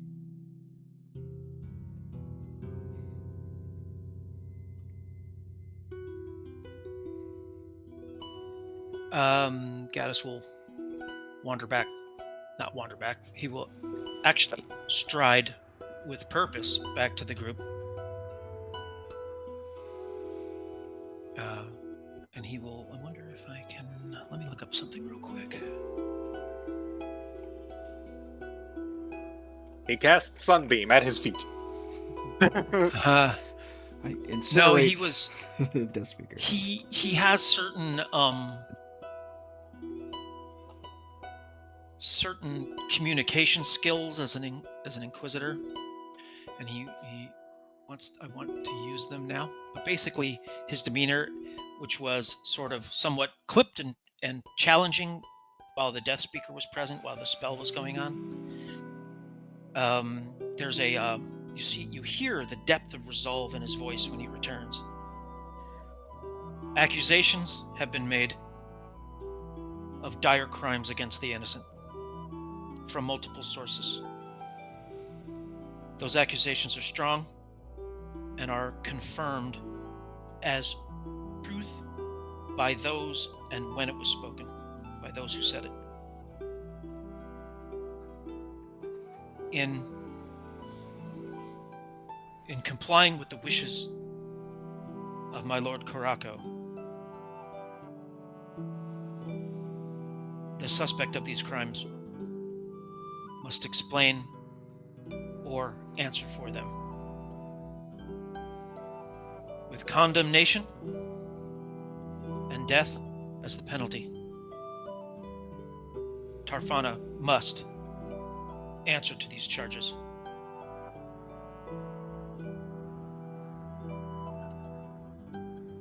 I suggest, as I'm sure you all will agree, we return so he can answer to these charges and we can find the truth of the allegations of these terrible crimes.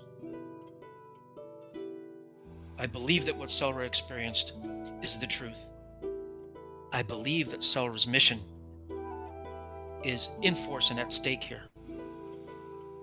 And although skeptical, of the Death Speaker. I'll admit that. He nonetheless submitted to the truth of my magic willingly, and he did not utter an untruth while under that influence. My role here in my new life is to preserve life, to protect life and those who are imprisoned by evil. And perhaps no greater imprisonment exists right now than innocent followers of a corrupt leader sacrificing their souls for his own gain. My Lord has spoken, and I as a servant will answer. I say we return and exact justice and find the truth of these charges. After I have a bite to eat, because I am famished.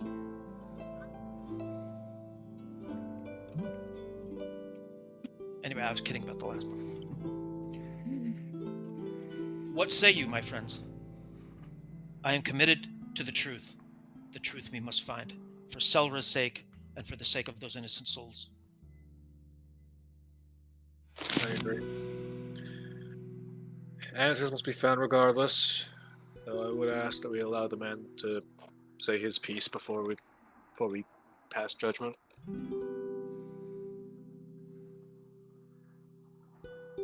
So I'll just pull out her axe.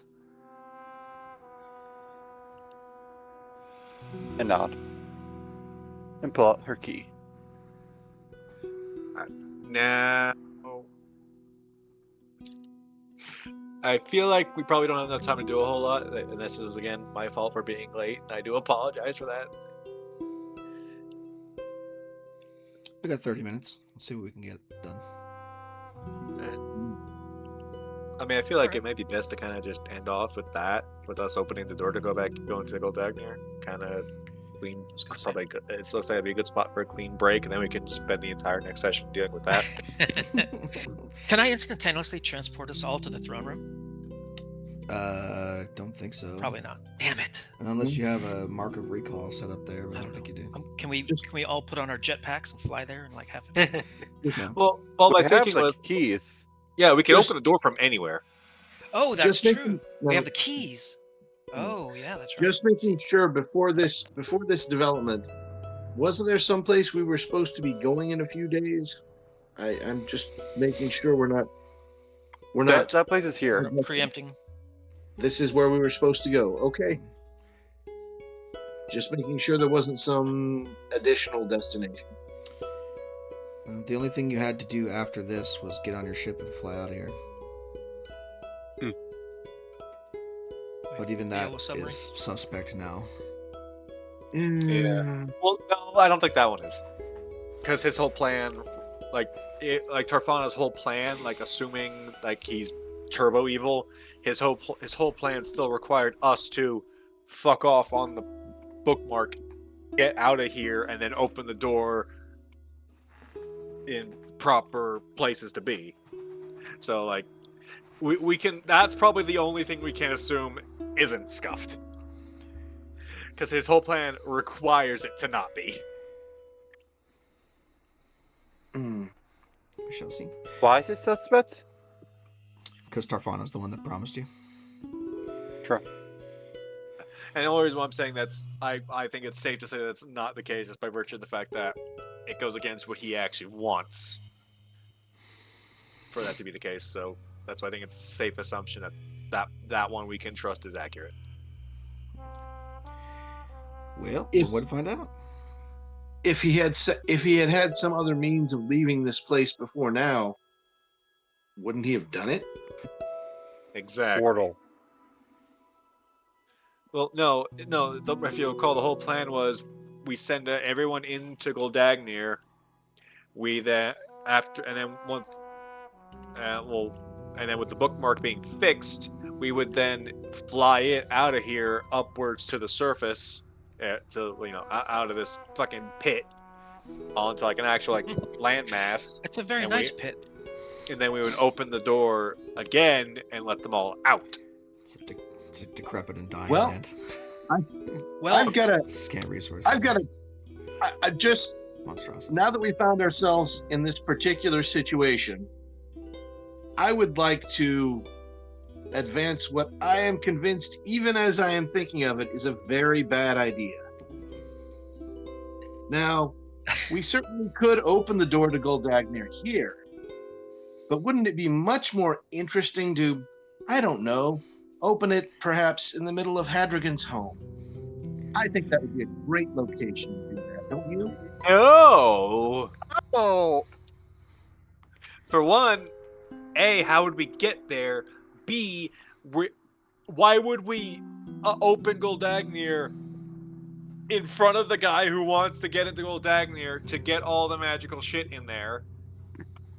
3, why would we potentially bring a lich to other evil shit that they may say, oh, well, I'll work with you to fuck these guys over because they want to stop me because of this shit.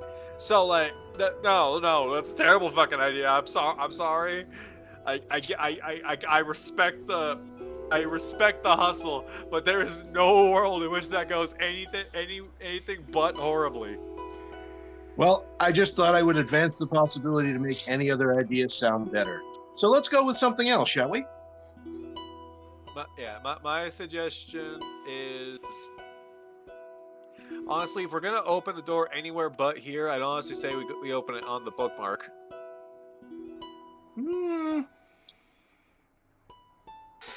I don't know which of those ideas I like less. Hold on, a thought occurs. Gravesinger, does your lady's spirit have enough presence to where opening this here would be a bad idea, or like this is as much your grounds as it is hers at this point? So you would have us open this door elsewhere. We can do that. My lady is protected, as you well know, by myself and other guardians of this place. But I cannot speak to what powers Tarfana holds now. So you would prefer us open the door elsewhere? You will do what it is you must. I will do what I am charged to do.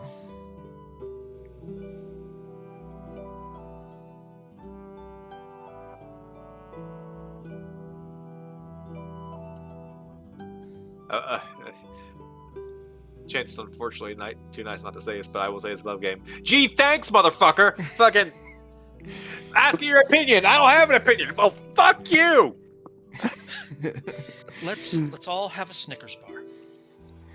That's something that bugs the hell. That's something that bugs the hell out of me. IRL. It's like, I'm asking your opinion. I want you to say one thing or another. Saying you don't have an opinion or saying like I don't fucking care. Thanks. That's not helpful. It's in your hands now.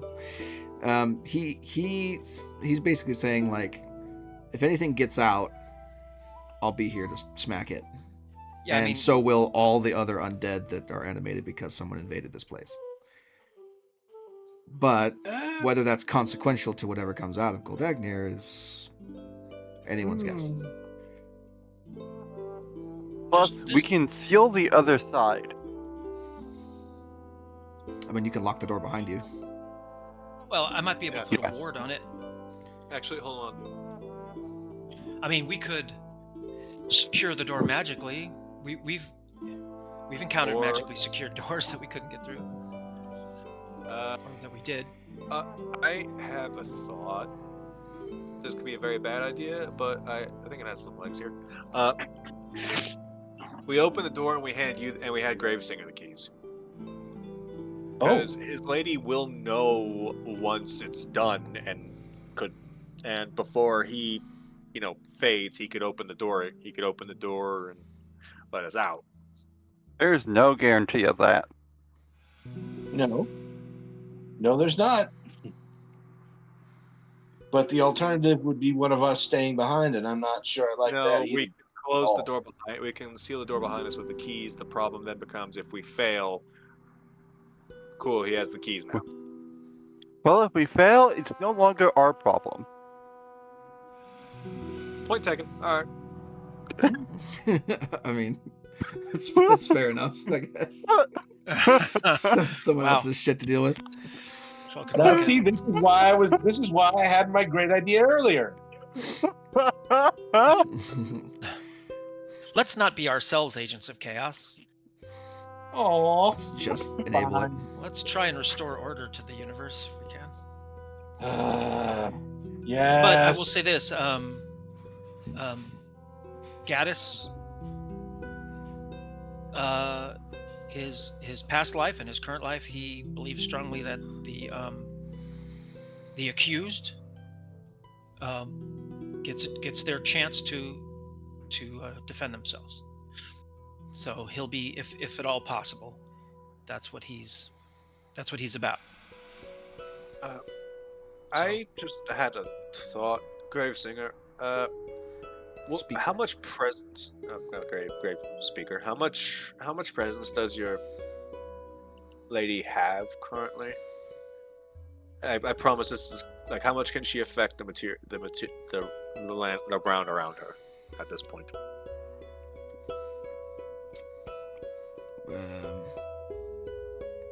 In my experience, not at all.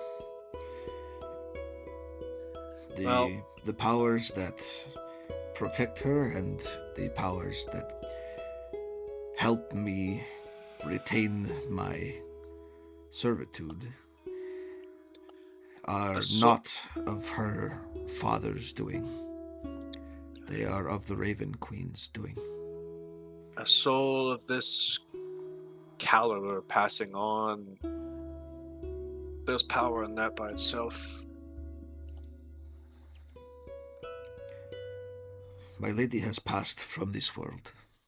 She can no longer affect it except by passing on knowledge and reward to those that earn it.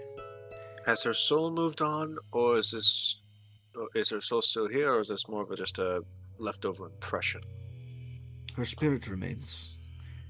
It will remain until her duty is done, as dictated by those gods who are no longer with us. I have a theory that might help both her and, well, everything stabilize just slightly. See, a soul moving between planes as it passes on, especially one of this magnitude of this lady's magnitude, and no, that's not a comment on her weight. A soul of that caliber moving, a soul of that quality moving through between planes.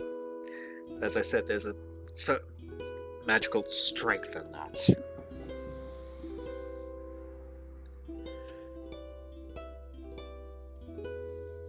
The afterlife, being what it is, with the gods both in the they gave us up to the core, the void they've left behind, and those have stepped up to fill it. There's a certain ebb and flow in these things. Currently within a relative distance of here is a source of raw magic that won't be found much else in other places. If that magic was returned to the cycle, effectively being ferried along in the act of her passing, funneling that magic back into the cycle could help heal things a bit. That would be true if there was a cycle to cycle back into.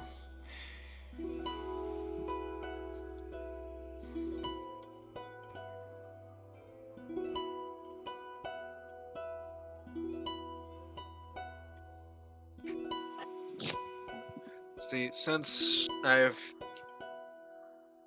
been toying with a thought, a new goal to strive for a long time now, and I think I've found it. What I would like to see in my lifetime, or perhaps any students I teach one day, I would like the planet to be restored, pieced back together in its entirety. No more void of nothingness between the land masses. And I feel like one of the things that would be required to that would be the restoration of the aforementioned cycle and flow of magic. I believe that is what your companion is trying to accomplish. Yes. But I feel like there's something that could be done with that. You probably haven't left this place in a long time, so I'll just explain what I'm referring to in regards to the source. There is a mass of red arcanite, almost the size of her skeleton's torso, with it not too far from here.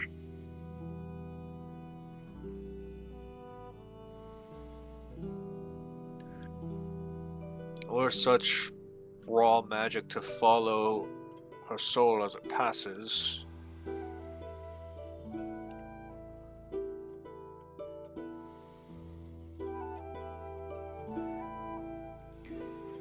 Okay, you're gonna have to explain this to me above table here, because I'm not picking up on what you're putting down. Okay, well, here's my thought process, kind of just in character and out of character. Souls in this setting, in any fantasy thing, have a certain weight, for lack of a better phrasing. They have presence, and their passing has presence. The more powerful a soul, the more powerful a being when they pass on, that tends to have an effect. What Chance is basically suggesting is maybe if either moving her to it or the Arcanite here, when her soul finally passes, once her duty's finished, if her soul would effectively draw that energy of the Arcanite with her as she leaves, that would effectively potentially, what Chance is suggesting is that this might kickstart that cycle. It would, that amount of raw magic funnel into it. That's what Chant is suggesting here. That's what he thinks. The idea of effectively creating what could amount to a miracle by funneling just that much raw magic into the broken cycle of life and death, as it were. Well, that's a theory. I don't know, I think I would have to call for a religion check at that point to see about some stuff. But again, there's more you don't know that I can't necessarily reveal. Yeah. Chance has basically... As far as the cycle goes, go ahead and make me a religion check. Yeah. Not greatest at religion, but I'm going to try for it anyway. I mean, it's actually not bad. Religion is an intelligence skill, hilariously enough. Yeah. Well, it's just I don't have proficiency in it. Death as a cycle is disrupted. It has been for 1,000 years. The normal processes of death are oftentimes interrupted. And that's part of the reason why the Shadowfell's falling apart. But there is no one currently to perpetuate a cycle. There's no one in charge of that.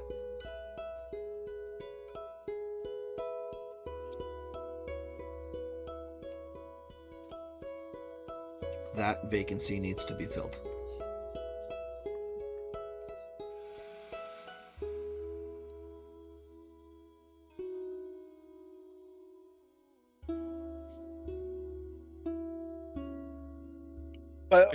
I'm assuming Okay. Selra. I'm assuming Selra and Gravespeaker are probably looking at Chance like he's fucking insane as he's rattling off this like theory. They don't know. Neither of them know for sure, and no one here has any information to contradict or support that. It's an unsupported theory at the moment. You have no idea how you don't really have an idea of how the passage of souls works in this place. Normally, but potentially you would be right, but things are not normal here. Classically, there's a birth, a death, and an afterlife to go to. There's not really any of that present at the moment. I mean, there's a stagnation that's happening here. There's an interrupt. There's someone is not present to guide that flow. So all sorts of weird shit happens when that becomes the case.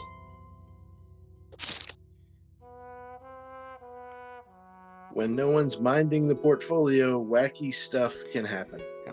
If no one tends to the sheep, the flock roams freely.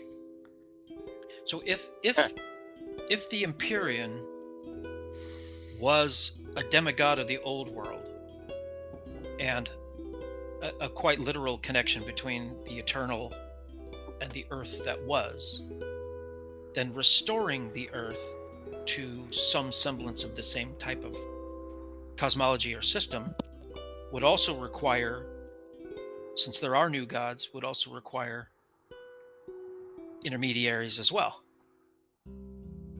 If the Empyrean is handing off her last existing responsibility and task that's kept her being alive for all these years to Selra, then it seems like Selra is more than just, what was the word? I don't know. Emissary, you said? Aspirant. Aspirant. So someone who is an aspirant aspires to something higher. Yeah. It seems that as the world reforms and the powers reform and the new gods seek out agents on Earth, that Selra might be the prototype of a new intermediary between the eternal and the new Earth. I think it's more that she's being groomed to be the new death god. Ooh, well, that's... There is no god of death at the moment. Well, Yep. everybody goes somewhere. Right? No, not necessarily. You'd think. Okay. Like I Well, said, the maybe cycle that's is what we're going to disrupted. find out. Well, if he's sacrificing souls, if Tarfana is sacrificing souls, then for the sake of the new world we all want to save, we should probably find out exactly what the mechanism is going on. But even if we do condemn him ultimately, we should probably find out what is going on with why he did all that. He must be receiving something in return. Must Yeah, be something there. As we understand, he's extending the life of his people, him and his people.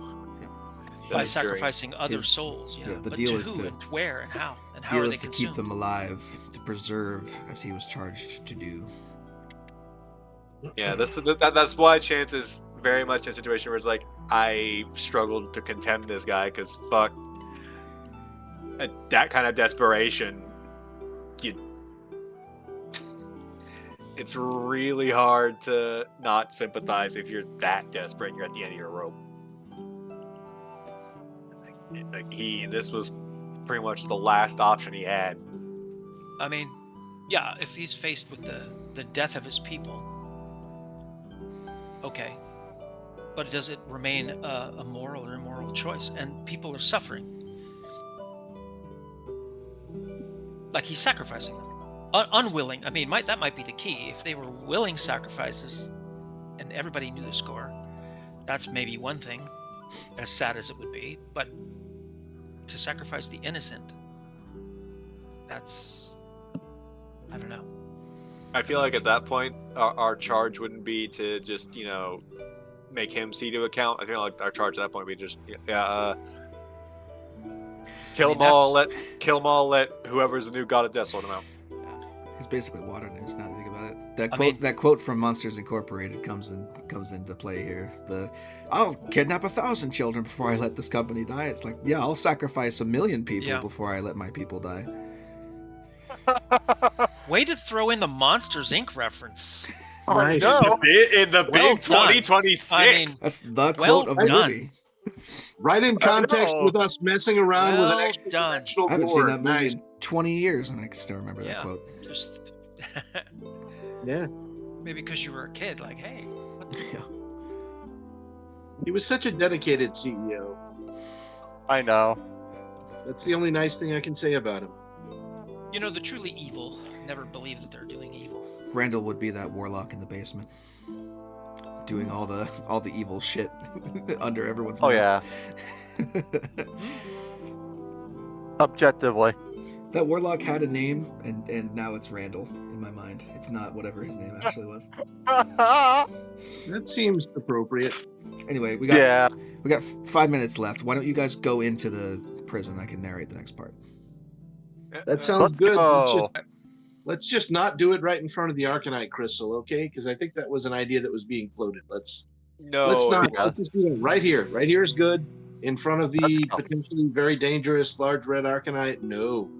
Yeah, no, Here. I don't believe that was ever an idea. I think the idea was like doing something with the Arcanite with the dead thing. That was my idea, at least. Yeah, not that. Okay. Yep. So we open the door. We open the door. Yeah, pick a key. And we are taking the keys in with us, correct? So whatever happens, Yes. happens. Okay. So Good luck to us all. you Deep breath. you insert your keys into midair, and the door appears before you to Goldagnir once more. You step beyond its threshold, and as the door closes behind you,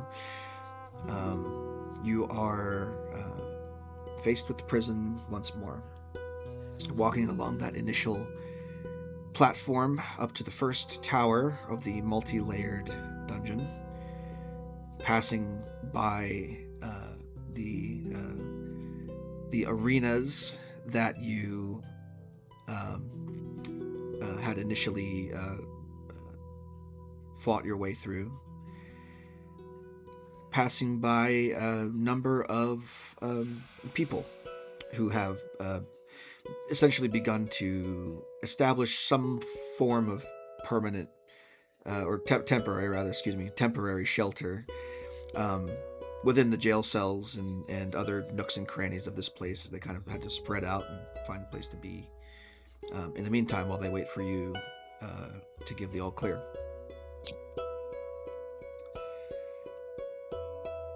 Eventually, you make your way teleporting from tower to tower until you get to the very bottom of Goldagnir once more.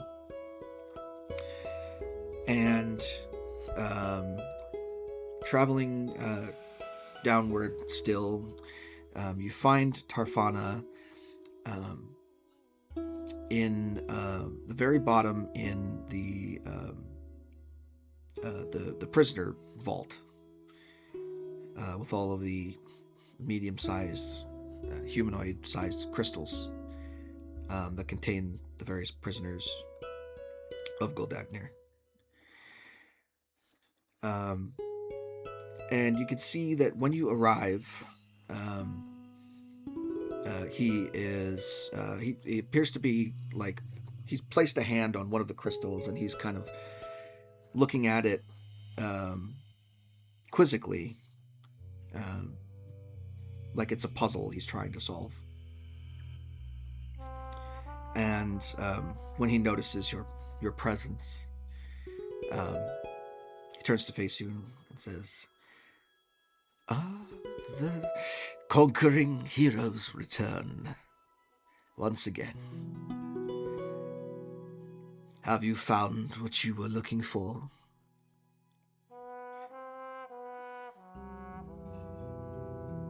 Found a lot of things. We have now. we need to talk. And with that, we'll pick up next time. Okay. That'll be the end of this session. We will pick up next time with the interrogation of Kate Tarfana. So until then, I'll see you guys later.